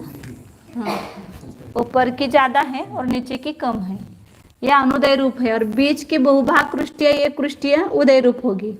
तो बहुभाग कृष्टि के लिए क्या करेंगे, पल्ले के असंख्यात विभाग से भाग देंगे और एक कम पल्ले के असंख्यात विभाग से गुना किया। ये पहले समय में ऊपर के और नीचे के अनुदय और बीच की उदय रूप होगी। फिर दूसरे समय में पुनः नीचे से जो कृष्टिया उदय रूप वो अनुदय में आती जाएगी। पुनः जो है असंख्यात विभाग असंख्यात गुणी कृष्टिया वहाँ पर अनुदय रूप होती जाएगी। तो यहाँ पर ये असंख्यात्वा भाग ये पहले की है, फिर दूसरे में इसको दूसरे समय में और नीचे कृष्टिया अनुदय रूप होगी, और यहाँ पर जो अनुदय है वो उदय रूप होने लगेगी। मतलब इतनी कम करना अनुदय में से, और यहाँ पर अनुदय ऊपर से बढ़ेगा। तो उदय जो है पहले समय में जो था उससे कुछ कम होगा। जैसे अपन ने लिया था ना वहाँ पर 2000, फिर उसमें पहले समय में जो है वो पहले लिया था वहाँ पर क्या प्रमाण लिया था, 892 वगैरह 800 कृष्टियाँ, फिर वो 792 हो गई, 8 कम हो गई कृष्टियाँ, ऐसा लिया था ना। उतरते समय बढ़ती है और चढ़ते समय कम कम होती है। ऐसे यहाँ पर भी ऊपर की उदय कृष्टियाँ अनुदय में आती जाएगी, और नीचे की अनुदय है वो उदय में आती जाएगी। कम कृष्टियों का उदय बढ़ता जाएगा, और अनुदय ऊपर की कृष्टियाँ जो है वो बढ़ती जाएगी, तो उदय उतना घटता जाएगा। तो इस प्रकार ये दूसरे समय में इसका असंख्यात्वे भाग कृष्टियाँ जो है वो उदय में नहीं आती है, तो इसलिए यहाँ पर पुनः असंख्यात्वा भाग दिया उसके नीचे का। और यहाँ पर भी उसको असंख्यात का भाग देंगे तो उतनी उदय में आने लगेगी, उदय कम हो जाएगा नीचे का, अनुदय कम होगा, मतलब उदय में आने लगेगी।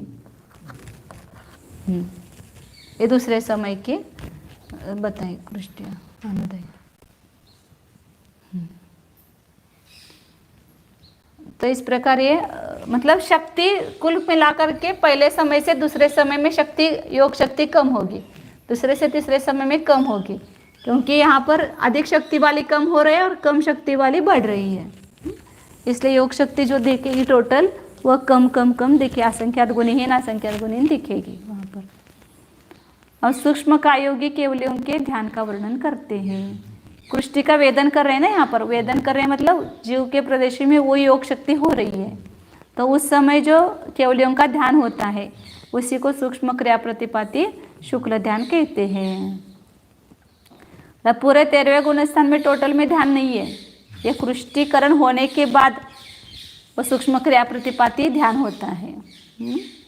किट्टि गजोगी झाणम झायदे तदियं कुसुम किरियं तु चरिमे असंक भागे किट्टिनं नासदि सजोगी।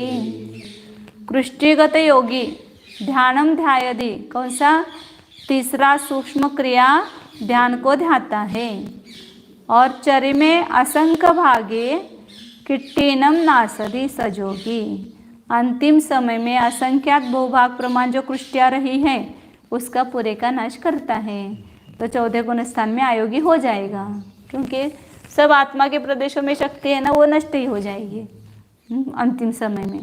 तो ध्यान जो प्रारंभ होगा ये कृष्टि वेदक से, कृष्टि वेदक से होगा, हाँ, कृष्टिकरण से होगा, नहीं कृष्टिकरण से नहीं, कृष्टिकरण होने के बाद जब वो कृष्टि की तब जो योग हो रहा है वो पूरा स्पर्धक रूप ही हो रहा है, कृष्टि रूप नहीं हो रहा है योग।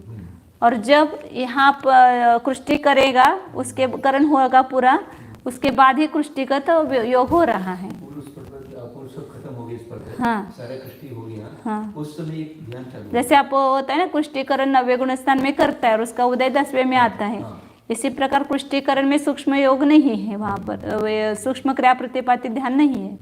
जब सूक्ष्म कृष्टिगत योग का उदय होता है, मतलब वो योग रहता है, तब वहाँ पर सूक्ष्म क्रिया प्रतिपाती ध्यान होता है। सूक्ष्म क्रिया वेदक, हाँ, ही वो ध्यान करेगा। हाँ, मतलब पूरे क्रिया जो है का योग है वो सूक्ष्म हो गया, फिर उसके बाद जो ध्यान होता है वो सूक्ष्म क्रिया प्रतिपाती शुक्ल ध्यान। यहाँ ये इतना कितना छोटा काल है वो शुक्ल ध्यान का, केवल सूक्ष्म कृष्टि का वेदन काल है उतना ही। सूक्ष्म कृष्टि को प्राप्त कायोग जनित क्रिया अर्थात परस्पंद यहाँ होता है, यह ध्यान प्रतिपात से रहित है, इसलिए उसको सूक्ष्म क्रिया हो गई है, और वो ध्यान अप्रतिपाती है, मतलब प्रतिपात नहीं होगा, इसलिए उसको सूक्ष्म क्रिया अप्रतिपाती ध्यान कहते हैं। मतलब इस ध्यान से नीचे नहीं गिरेगा, ऊपर ही चढ़ेगा, विपरीत क्रिया निवृत्ति में चला जाएगा, इसलिए उसको अप्रतिपाती कहते हैं।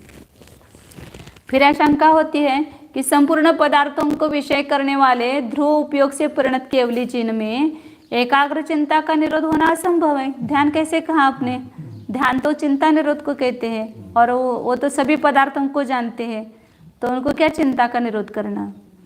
तो यह मानना सत्य है, क्योंकि जिन्होंने सर्व पदार्थों का साक्षात्कार किया है और जो क्रम रहित उपयोग से परिणत है, ऐसे सर्वज्ञों को एकाग्र चिंतन निरोध लक्षण रूप ध्यान संभव नहीं है। फिर भी योग का निरोध होने से आश्रव निरोध रूप ध्यान का फल देखकर उपचार से केवल उनको ध्यान कहाँ है। चिंता निरोध और ध्यान नहीं करना, यहाँ पर नीचे गाथा दी है, अंतो मुहूर्त मध्यम चिंतावत्थानमेय वत्थुमे छदुमत्थानम ध्यानम योग निरोधो जिनानंतु। छद्मस्तों का ध्यान क्या है? चिंता निरोध। और योगियों जिनों का ध्यान क्या है? योग निरोधो। योग का निरोध करने के लिए ध्यान करते हैं, इसलिए उसको योग निरोधो ध्यानम ऐसे व्याख्या लेना वहाँ पर। तो ये दूसरे ध्यान करेंगे जब तक? हाँ, दूसरे ध्यान करेंगे? ध्यान है ही नहीं है, केवल को ध्यान उपचार से ही है। वो केवल यहाँ पर अंतिम समय में अंतर्मुहूर्त काल ही, अंतिम अंतर्मुहूर्त में ही ध्यान है। तो केवलियों को ध्यान करने की क्या जरूरत है? उनकी चिंता का तो ये होता ही नहीं है, चिंता ही नहीं है, तो चिंता को निरोध क्या करना। तो जो ध्यान का फल कर्म की निर्जरा है, उसको देख करके ध्यान कहा जाता है वहाँ पर। आगे जोगिस शेष कालम मोत्तूण जोगी सौवकालम च चरिमं खंडम गेन्हति सीसेनय उवरिमठि दियो। ये जो सूक्ष्म क्रिया प्रतिपत्ति ध्यान चल रहा है, उस समय ध्यान चला मतलब उनके परिणामों में कुछ नहीं है, वो खाली क्रिया सूक्ष्म रूप हुई है, तो उनके जो क्रिया हुई उसको ही वहाँ पर उपचार से ध्यान कहा है। तो योगी का जो शेष काल है वह छोड़ करके और अयोगी का सर्वकाल, इसको छोड़ करके चरिमम खंडम गेन्नधि सीसेनय उवरिमठि दिवो। गुरु श्रेणी शीर्ष सहित जो प्रियतम स्थिति है उसको यहाँ पर कांडक रूप से ग्रहण करता है। जैसे 12वें गुणस्थान में 10वें गुणस्थान में क्षयिक सम्यक्तों में अंतिम कांड का वर्णन किया था, वैसा ही यहाँ पर भी कहा है। ये सब पुष्टि का नाश हुआ। अब कर्म की तरफ चलो, योग हो गया। अब जो कर्म की स्थिति है, यहाँ पर गुण श्रेणी चल रही है, अंतर्मुहूर्त प्रमाण, और ऊपर उपरितन स्थिति अंतर्मुहूर्त ही है समुद्घात के बाद। तो इसके अंतर्मुहूर्त आयाम लेकर के कांडक हुए। अब इतनी स्थिति शेष बची है उसकी, समझो। तो यहाँ पर अंतिम कांडक जो लेगा वो 13वें गुणस्थान का शेष बचा हुआ काल और 14वें गुणस्थान का काल, इतना छोड़ करके बाकी पूरा ऊपर की जो स्थिति है इसके ऊपर से वो कांडक रूप से ग्रहण करेगा। अंतर्मुहूर्त आयाम वाला ही अंतिम कांडक होगा। और इसका द्रव्य जो है देने का विधान जैसे पहले बताया था, इसके द्विचरम फाली तक 3 पर्व होंगे। कौन कौन से 3 पर्व होंगे? ये अभी वर्तमान का गुणश्रेणी यहाँ तक है, गुणश्रेणी शीर्ष यहाँ तक है, तो यहाँ पर असंख्यात गुणित रूप से देगा द्विचरम फाली तक। फिर यहाँ ऊपर चयहीन क्रम से देगा ये पुराने गुणश्रेणी शीर्ष तक, ये पुराना गुणश्रेणी यहाँ तक है, और उसके तृतीय पर्व में चयहीन क्रम से द्रव्य दिया जाएगा। इसका एक गोपुच्छ होगा ऐसे दोनों का, लेकिन यहाँ पर यहाँ तक एक पर्व और यहाँ ऊपर तक एक पर्व, ऐसे 3 पर्व लेंगे। यहाँ बहुभाग देगा, यहाँ पर एक भाग का बहुभाग देगा और यहाँ पर एक भाग देगा। ये कर्म का चल रहा है, जीव प्रदेश ने अब भूल जाओ, नहीं तो दोनों में ही जामनिक हो जाएगा। तो इस प्रकार ये अंतिम स्थिति कांडक आयाम का प्रमाण और अगले इस गाथा में बता रहे वो ये सब जो है वो विधि 646 नंबर की गाथा है। तत्थ गुण सेडीकरणम दिज्जादिक मोय सम्मखवनम वा अंतिम फाली पडनम सजोव गुण ठान चरिमम्मी। वहाँ पर गुणश्रेणीकरण, देयादिक्रम, ये सब सम्यक्तों की क्षपणा के समय जैसा किया था वैसा ही लेना है ना। 4 स्थान में मैंने बताया ना, सहायक सम्यक तो 10वां गुणस्थान मतलब 4 क्रम होने का क्षय, 12वें गुणस्थान में 3 घाती कर्म का क्षय और यहाँ पर 3 अघाती कर्म का क्षय। ये सब जगह अंतिम कांड का जो संपूर्ण विधान है वो समान है। अंतिम फाली पड़नम सजोग गुणठान चरिमम्मी, और ये गुणस्थान का जो काल भी रहा है कितना, ये अंतिम कांडक जो लिया उसके अंतिम फाली का पतन कब होगा, सहयोगी के अंतिम समय में। यहाँ पर ये जो हाँ ये 13वें गुणस्थान का काल है ना, मतलब वो अंतिम स्थिति कांडकोत्कीर्ण काल है, ऐसा समझो। अंतिम स्थिति कांडकोत्कीर्ण काल इतना है। फिर ये 14वें गुणस्थान का काल यहाँ रहेगा आगे। तो यहाँ तक क्या करेगा वो, द्विचरम फाली तक देने का ये 3 प्रकार से क्रम बताया, और अंतिम फाली में जो है वह केवल इसमें ही देगा द्रव्य, यहाँ दो में नहीं देगा। एक कांडक है और ये पूरा कांडक है, तो इस पूरे कांडक का द्रव्य कहाँ देगा, जो एक 14 गुणस्थान का काल बचा, ये अंतिम, ये 13वें गुणस्थान का अंतिम समय होगा, ये पहला समय है वो। हाँ, इसमें ये पूरे कांडक का द्रव्य इसमें ही देगा। कैसे देगा वह, असंख्यात गुणित क्रम से द्विचरम समय तक एक भाग देगा और चरम समय में 2 भाग देगा, ऐसे बड़ा हो जाएगा ये। यहाँ पर वो ऐसे निकालते हैं पहले जैसा, ये और ये पर ये बड़ा निकालते हैं। हाँ, तो ये मैंने ऐसे इसलिए समझने के लिए अंतिम द्विचरम समय तक एक असंख्यात्व भाग मिला है, उसको असंख्यात प्रथम वर्गमूल का भाग दिया, उतना एक प्रथम समय से द्विचरम समय तक देगा, और बहुभाग पूरा जो है वो अंतिम समय में गिरेगा। मतलब जब अंतिम समय होगा वहाँ सबसे ज़्यादा निर्जरा होगी, उत्कृष्ट निर्जरा वहाँ पर। तो इस प्रकार ये अंतिम कांडक घात होगा, पूरा द्रव्य इसका नाश हुआ और किसमें दिया, और ये कांडकोत्कीर्ण काल भी समाप्त हुआ, तो केवल 14वें गुणस्थान का काल रह गया। ये अई उरुलु इतना काल रह गया, ये आयाम इतना है। हाँ, तो इसमें ये अब कृतकृत्य छद्म ये हो गया, अब कुछ करने योग्य रहा नहीं, इसका एक एक समय उदय में आकर के खिलेगा। जो उदय रूप प्रकृति है उसका अपने स्व उदय रूप से खिलेगा, अनुदय रूप प्रकृति है उसका भी सब कांडघात वगैरह हुआ है, वो सब परोदय रूप से होकर के खिलेगी। 12 प्रकृतियों का है, 13 प्रकृतियों का उदय है तीर्थंकर प्रकृति सहित या मानते हैं तो 13 प्रकृतियों का द्रव्य तो अपने स्वमुख रूप से नष्ट होगा, और जो बाकी 72 प्रकृति अनुदय रूप वो सब इस रूप होकर के उसका भी इतना ही रहा है कांडक घात होकर के। ये कांडक घात कितने प्रकृतियों का होगा, 85 प्रकृतियां हैं, तो 85 की 85 एक आयु को छोड़ करके, उसमें मनुष्य आयु को छोड़ो तो उसका कांडघात नहीं होगा, उसकी तो जितनी स्थिति रही उतना ही उसको बाकी के कर्मों को रखा है। तो क्या बोल रहे थे, हाँ, तो वो बाकी की जो प्रकृतियां हैं आयु को छोड़ करके, उसमें से केवल जो 11 प्रकृति ले लो आप आयु को छोड़ा तो वो अपने स्वमुख रूप से उदय में आएगी, और उसका कांडघात सब बता रहे थे, सभी आयु को छोड़कर 84 प्रकृति है, सभी का कांडघात हुआ है, और सबकी स्थिति अब इतनी 14वें गुणस्थान का जितना काल है उतनी रही है। तो एक एक समय में एक एक उदय में आकर के खिलेगी। जो अनुदय वाली प्रकृति है वो उदय वाली प्रकृति एक समय पहले उदय रूप स्थिति संक्रमण होकर के उदय में आएगी, और उसका भी द्रव्य नष्ट होगा और इसका भी द्रव्य नष्ट होगा। अब वो अंतिम समय में फिर भी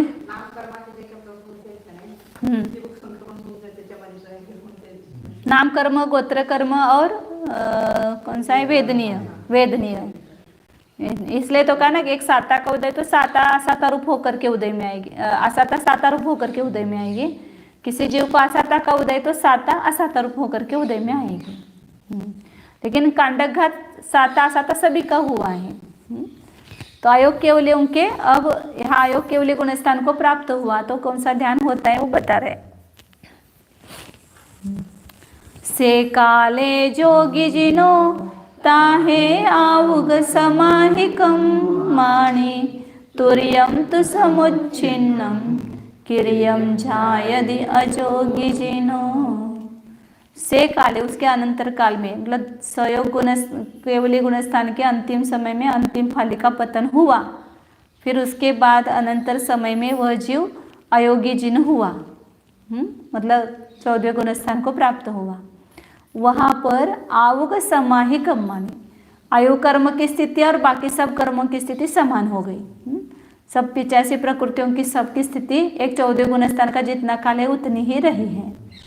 और वहाँ पर तुरियम समुच्छिन्नम किरियम झायदे अजोगी जिनो, अयोगी जिन वहाँ पर समुच्छिन्न क्रिया नाम निवृत्ति नामक ध्यान को ध्याते हैं, मतलब वो ध्यान करते हैं।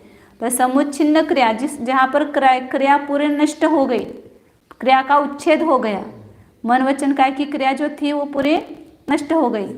और ये ध्यान कैसा है, अनिवृत्ति, मतलब यहाँ पर प्रतिपात नहीं है, निवृत्ति नहीं होगी, इसलिए प्रतिपात से रहित, उसको कहते हैं अनिवृत्ति। और मोक्ष, या अथवा दूसरा अर्थ किया कि मोक्ष से रहित होने से, अब ये निवृत्त नहीं हुआ ना, इसलिए अनिवृत्त, ऐसा भी उसको कहते हैं। यहाँ भी ध्यान का उपचार पूर्व के समान ही जानना, क्योंकि वास्तविक रूप से एकाग्र चिंता निरोधी ध्यान का लक्षण केवलियों में प्राप्त नहीं होता है, संपूर्ण आश्रव रहित। अब यहाँ पर कोई भी यही नहीं है, योगी नहीं है, तो आश्रव कैसे होगा? आश्रव का कारण योग था, उसके निमित्त से यहाँ पर इर्यापत आश्रव हो रहा था। अब योग भी नष्ट हुआ तो इर्यापत आश्रव भी नष्ट हुआ, तो संपूर्ण केवलियों के शेष कर्म निर्जरा में कारणभूत अपने स्वात्मा में प्रवृत्ति है, उसका ही नाम ध्यान है। बस क्रिया का अभाव होने पर जो ध्यान होता है वह समुच्छिन्न क्रिया प्रतिपातिक हो या समुच्छिन्न क्रिया निवृत्ति नामक चौथा शुक्ल ध्यान है। मतलब यहाँ इस ध्यान के माध्यम से संपूर्ण कर्म की निर्जरा होगी। अब अयोगी केवलियों को शैलेश भाव की प्राप्ति हुई है, मतलब शील के ईश बने हैं, संपूर्ण शील की प्राप्ति 14वें गुणस्थान में हुई, वो बताते हैं। शीले सिम संपत्तो निरुद्ध निःशेष आसो,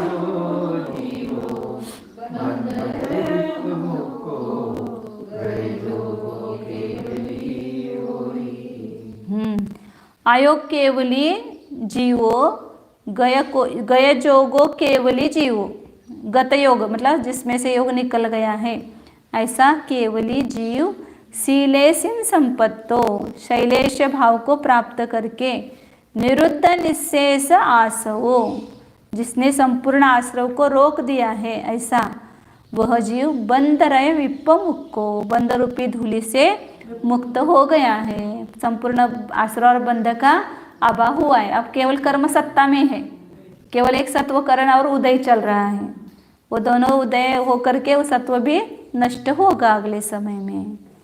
तो यहाँ पर शैलेश भाव को प्राप्त हुआ, क्यों कहा? क्योंकि योग भी वो जो शील के 18,000 भेद करते हैं ना, उसमें वो मन वचन काय 3 करण लेते हैं, 3 योग लेते हैं, उसका अभाव यहाँ पर हुआ। 10 धर्म, 10 प्राणी की हिंसा से रहित, और 4 संज्ञा ये लेते हैं ना उसमें, और 3 योग 3 करण ऐसे लेते हैं। तो उसका परस्पर गुणा करते तो 18,000 भेद होते हैं शील के, वो सब पूर्ण शील के भेद यहाँ पर पूरे प्राप्त हुए, क्योंकि जब तक योग है तब तक भी पूरा उससे मुक्त नहीं है ना, मन करण वचन करण काय करण से मुक्त होना चाहिए शील के लिए, तो वो जब तक योग है तब तक भी शील पूरा नहीं है।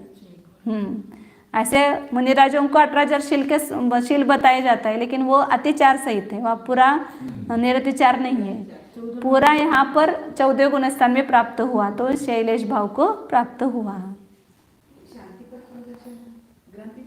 अयोगी जिनों के शुक्ल ध्यान द्वारा नष्ट की हुई अप्रकृतियों को कहते हैं 72 पैड़ियो दुचरि मगे 13 समचरि मम्मी जान जलने न कवलिय सिद्धो सो हो दिसे। अब 14वें गुणस्थान के द्विचरम समय में, मतलब लास्ट से दूसरा समय, उसमें 72 प्रकृतियों का नाश होता है, मतलब उसका क्षय होता है, और चरिमम में 13 और अंतिम समय में 13 प्रकृतियों का, और किसके द्वारा होता है यहाँ पर? ध्यान जलने न, ध्यान रूपी अग्नि के द्वारा, शब्द इसमें देना रहेगा, ध्यान रूपी अग्नि के द्वारा कवलीय मतलब उसको नष्ट करके से काले सिद्ध हो दे, वो अनंतर काल में सिद्ध होता है। ये चौथा ध्यान चल रहा है ना, समुच्छिन्न क्रिया निवृत्ति ध्यान, उसके द्वारा पहले द्विचरण समय में 72 प्रकृतियों का नाश होता है। नाश होता है मतलब वो सब 72 के 72 प्रकृतियाँ द्विचरम समय में क्यों नाश बताया? क्योंकि ये पर प्रकृति रूप से उदय में आने वाली है 72 प्रकृति, और पर प्रकृति रूप से उदय में आने वाली का संक्रमण एक समय पहले होता है। तो द्विचरण समय में 72 की 72 जो प्रकृति है वो 12 प्रकृति रूप से परिणमित हो गई। नाम कर्म की जो प्रकृतियाँ है वो सब नीच गोत्र उच्च गोत्र रूप हो गया, बाकी जो नाम कर्म की है वो नाम कर्म की प्रकृति रूप से हो गई, और आयु कर्म का तो संक्रमण होता नहीं है, तो आयु का तो अंतिम समय में ही नाश होने वाला है। तो ये सब पूर्ण 72 प्रकृतियाँ वह 12 प्रकृति रूप से संक्रमित होकर के वो नष्ट हो जाती है द्विचरम समय में, और जो 12 उदय रूप प्रकृतियाँ हैं, 13 उदय रूप प्रकृतियाँ ले लो, वह अंतिम समय में नष्ट होती है। तो चौथे शुक्ल ध्यान के द्वारा इनका नाश हुआ ऐसा कहा जाता है। अनुदय रूप उदय रूप प्रकृतियाँ कौन सी है यहाँ पर? जो जीव विपाकी है वह उदय रूप है 14वें गुण स्थान में, और जो पुद्गल विपाकी है वह 13वें में उसकी उदय विच्युति हो गई है उन प्रकृतियों की। तो 72 प्रकृतियाँ पुद्गल विपाकी हैं, और 12 प्रकृतियाँ और एक मनुष्य कौन सी आयु, ये सब जीव विपाकी हैं। गिळंकृत करतो आहे समजे, नष्ट करणं।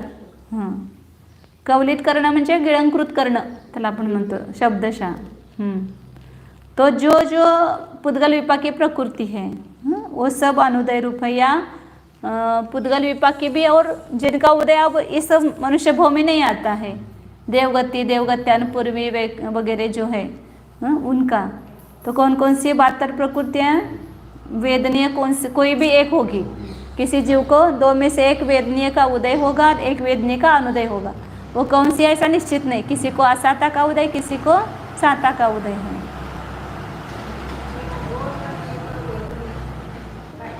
देवगति 5 शरीर 5 बंधन 5 संस्थान 5 संघात 6 संस्थान 6 संवनन 3 अंगों, इनका उदय नहीं है। जो पुद्गल विपाकी वो तो 13वें गुणस्थान में उसकी उदय विच्युति हो जाती है, क्योंकि 14वें शरीर में गुणस्थान में शरीर रहता ही नहीं, सब वो कपूर के समान उड़ जाता है पूरा, इसलिए उनका उदय नहीं रहता है। 3 अंगोपांग वर्णाधिक 20, देवगत्यान पूर्वी, अगुर लघु, उपघात, परिघात, उच्छ्वास, अप्रशस्त व्यायगति, प्रशस्त व्यायगति, अपर्याप्त प्रत्येक, स्थिर अस्थिर, शुभ अशुभ, दुर्भग दुस्वर सुस्वर दुस्वर अनादि, ऐसे करते निर्माण और निज गोत्र, ये सब स्टॉक में थे अभी तक, पाप भी साथ में था, उस सब का नाश यहाँ पर हुआ।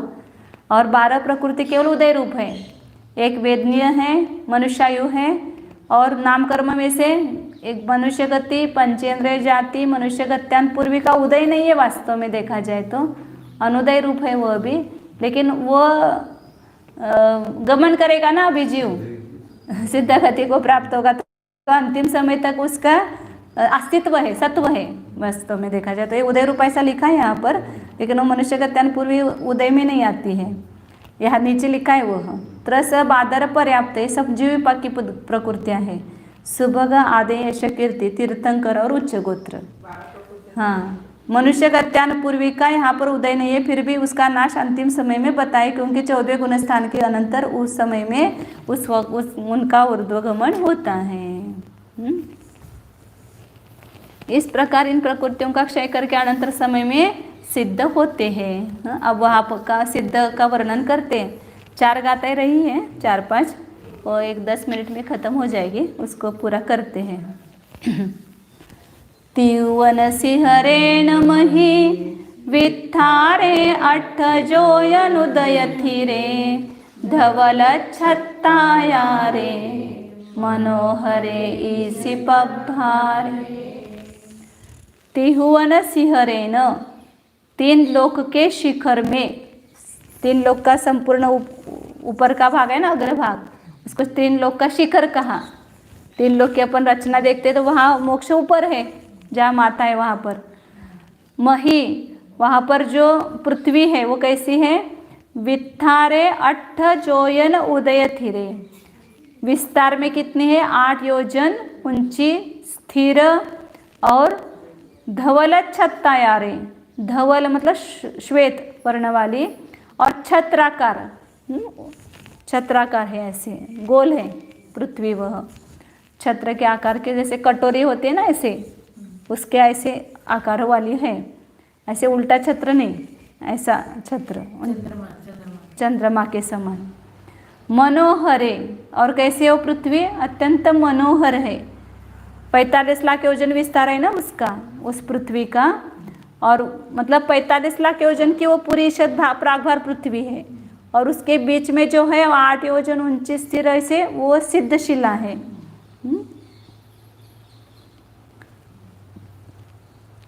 इसका नाम क्या है? ईसी पब्भारे, ईशत प्रागभार नाम की पृथ्वी है।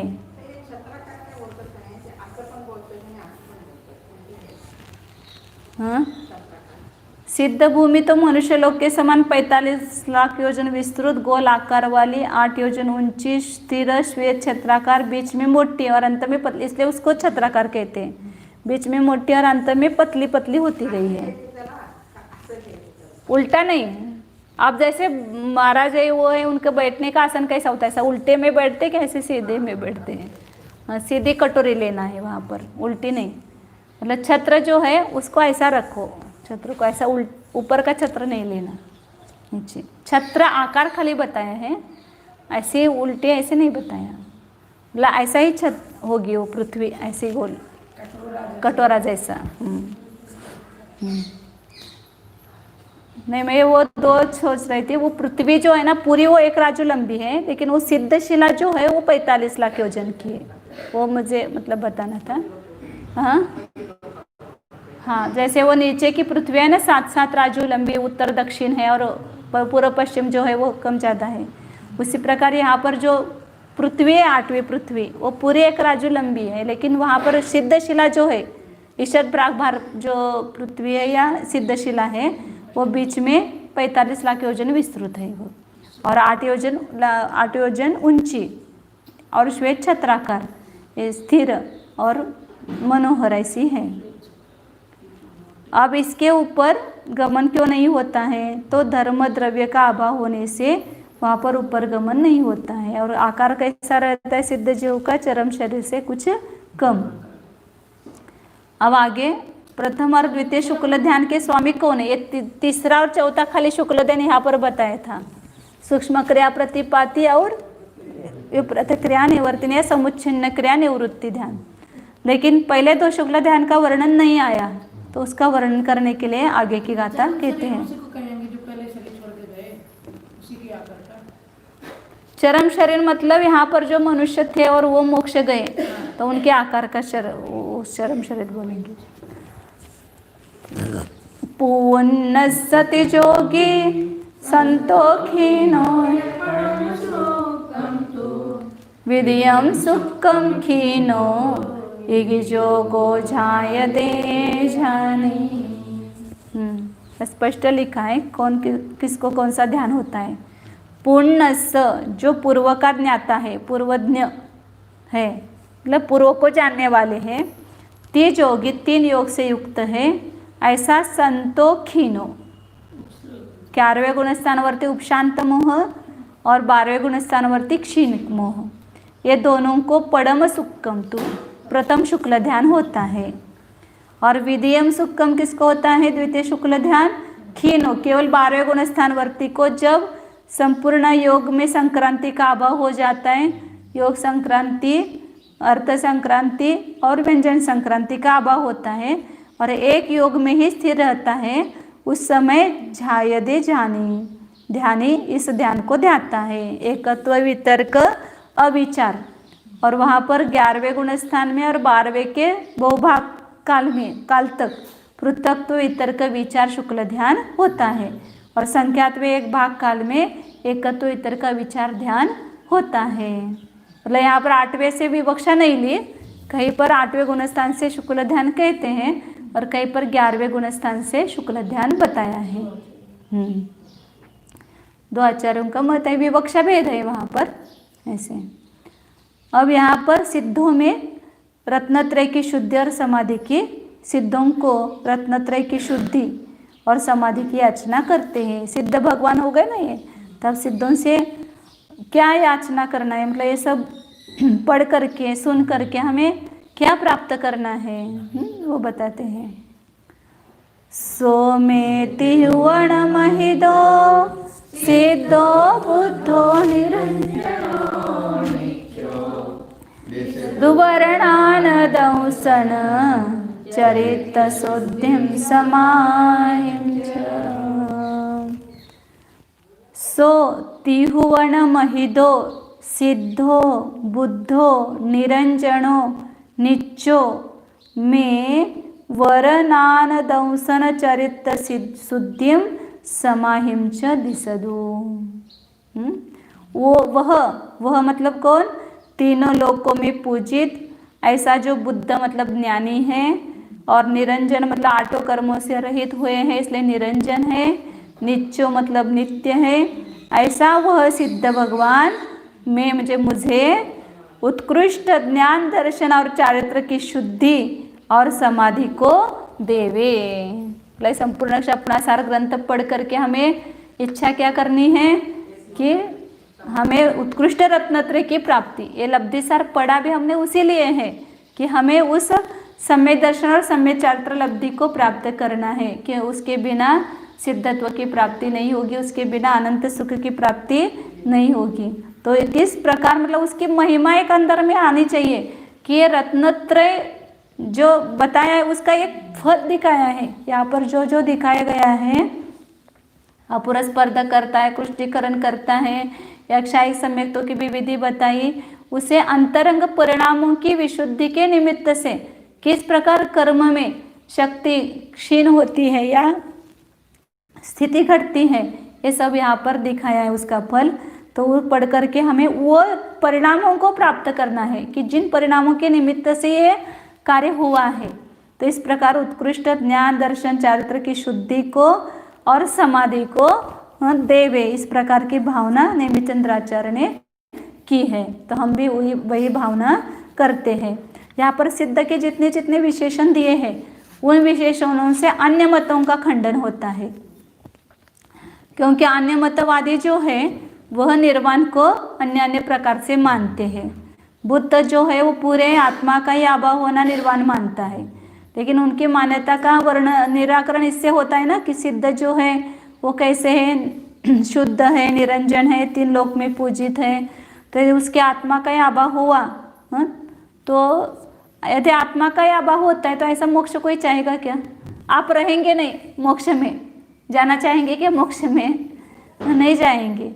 मूल वस्तु का ही नाश होना मानेंगे तो उसके उपाय करने को कौन चाहेगा? कोई भी ऐसा पुरुष नहीं होगा कि जो अपना नाश चाहता हो।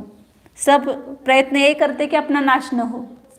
और सिद्धत्व मतलब मोक्ष में आत्मा का अभाव नहीं होता है। योग मत जो है अनेक प्रकार से गुणों के नाश को ही मोक्ष कहते हैं। अब गुणों का ही नाश, हम तो हर समय प्रयत्न क्या कर रहे हैं हमारे गुणों का विकास हो, और गुणों का ही नाश होता है तो ऐसा मोक्ष कौन चाहेगा? अपने गुणों का नाश नहीं करना चाहता है तो गुणों का नाश होता नहीं वहाँ पर। सांख्य मत में भी जो माना है चैतन्य का ही अभाव, ऐसा माना है, चैतन्य स्वरूप में अवस्थित रहना, तो ये मोक्ष सांख्यों की मान्यता है, उनका भी यह खंडन होता है। तो ये सब दिया है। तो इस प्रकार सिद्ध भगवान है, उनका अस्तित्व है, और उनमें तो पूरे अनंत गुण जो है वो पूरे विकसित हुए हैं। मतलब यहाँ जितना आपको गुणों का विकास हो रहा है उससे अनंत गुना विकास वहाँ मोक्ष में होने वाला है। तो ऐसे मोक्ष के लिए हमें प्रयत्न निरंतर करना चाहिए। अब लब्धिसार ग्रंथ की समाप्ति करते हुए आचार्य अपना नाम भी प्रकट करते हैं और अपने जो गुरुओं का जो उपकार है उसको भी स्मरण करते हैं।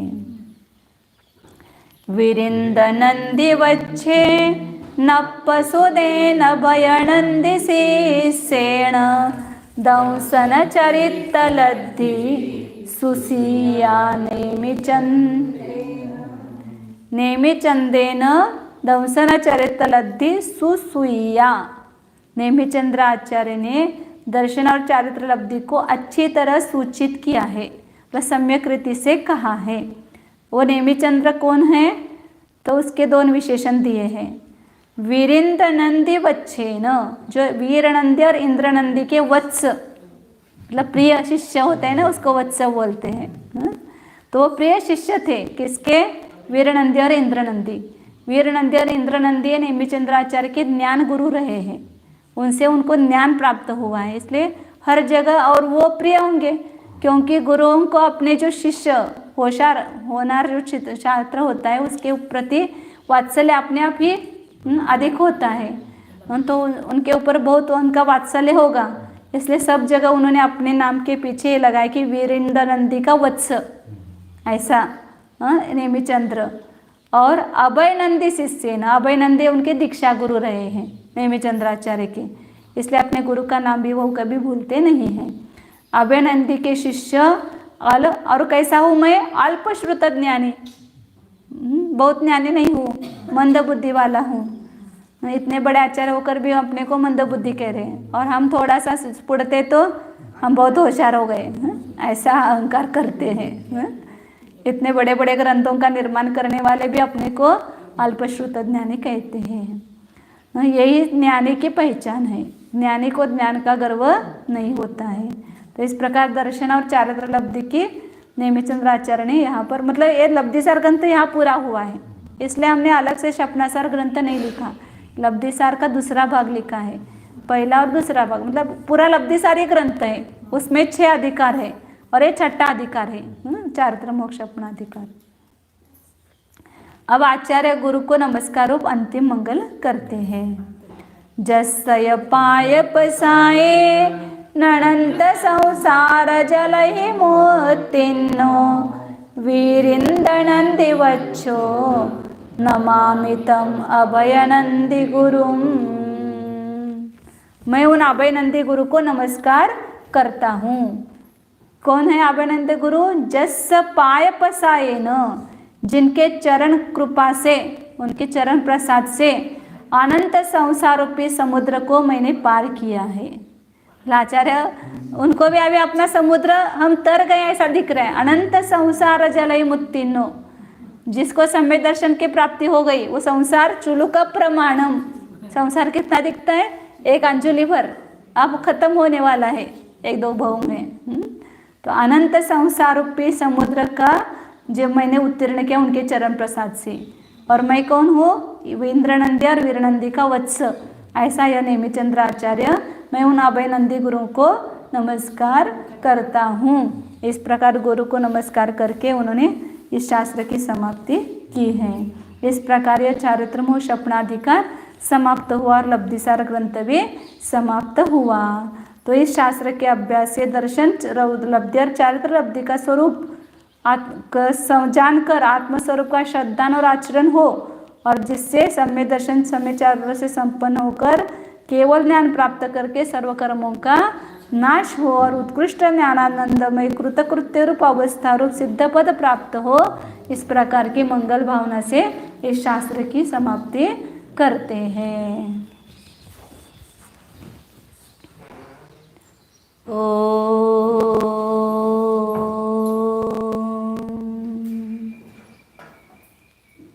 जाने यह मैं शुद्ध चैतन्यमय जीव ही हूँ।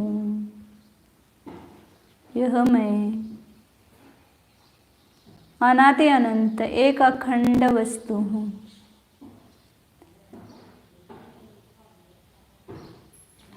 पूर्व भी मैं एक ज्ञानानंद स्वरूप था, अभी भी ज्ञानानंद स्वरूप ही हूँ, और आगे सिद्धावस्था में भी ज्ञानानंद रूप ही रहूँगा। तीनों कालों में मेरा एक ही स्वरूप है।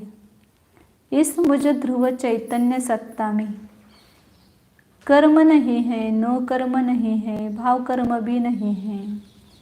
सब कर्मों से रहित यह मैं एक निष्कर्म सिद्ध हूँ, स्वयं सिद्ध हूँ, अनादि सिद्ध हूँ।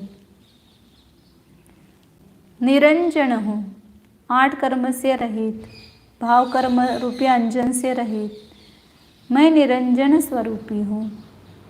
नित्य हूँ, अनंत गुणों का स्वरूप, अनंत गुणों की निधि हूँ।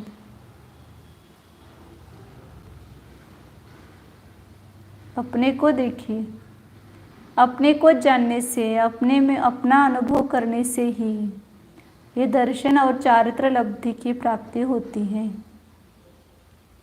इसलिए अपने स्वभाव उपलब्धि को प्राप्त कीजिए, स्वभाव का वेदन कीजिए, विभाव का वेदन छोड़ करके अपने ध्रुव शुद्ध चैतन्य स्वरूप का वेदन कीजिए। यही मैं हूँ ऐसा जानते हुए उसमें ही लीन हो जाइए। विभाव तो आत्मा का घात करने वाला है। उस विभाव में से उठ करके अपने स्वभाव में स्थिर हो जाइए। शुद्ध चैतन्य सत्ता स्वरूप अखंड स्वरूप ज्ञानानंद स्वरूप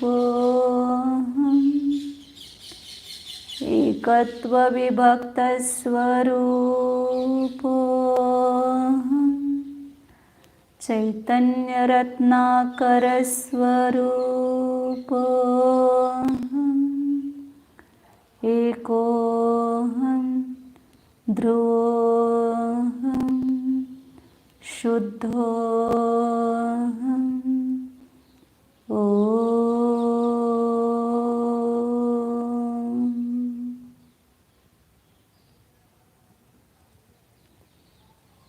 विसर्जन। नमो अरिहन्ताणं, नमो सिद्धाणं, नमो आयर्याणं, नमो वज्रायाणं, नमो लोये सवसाहु, नमो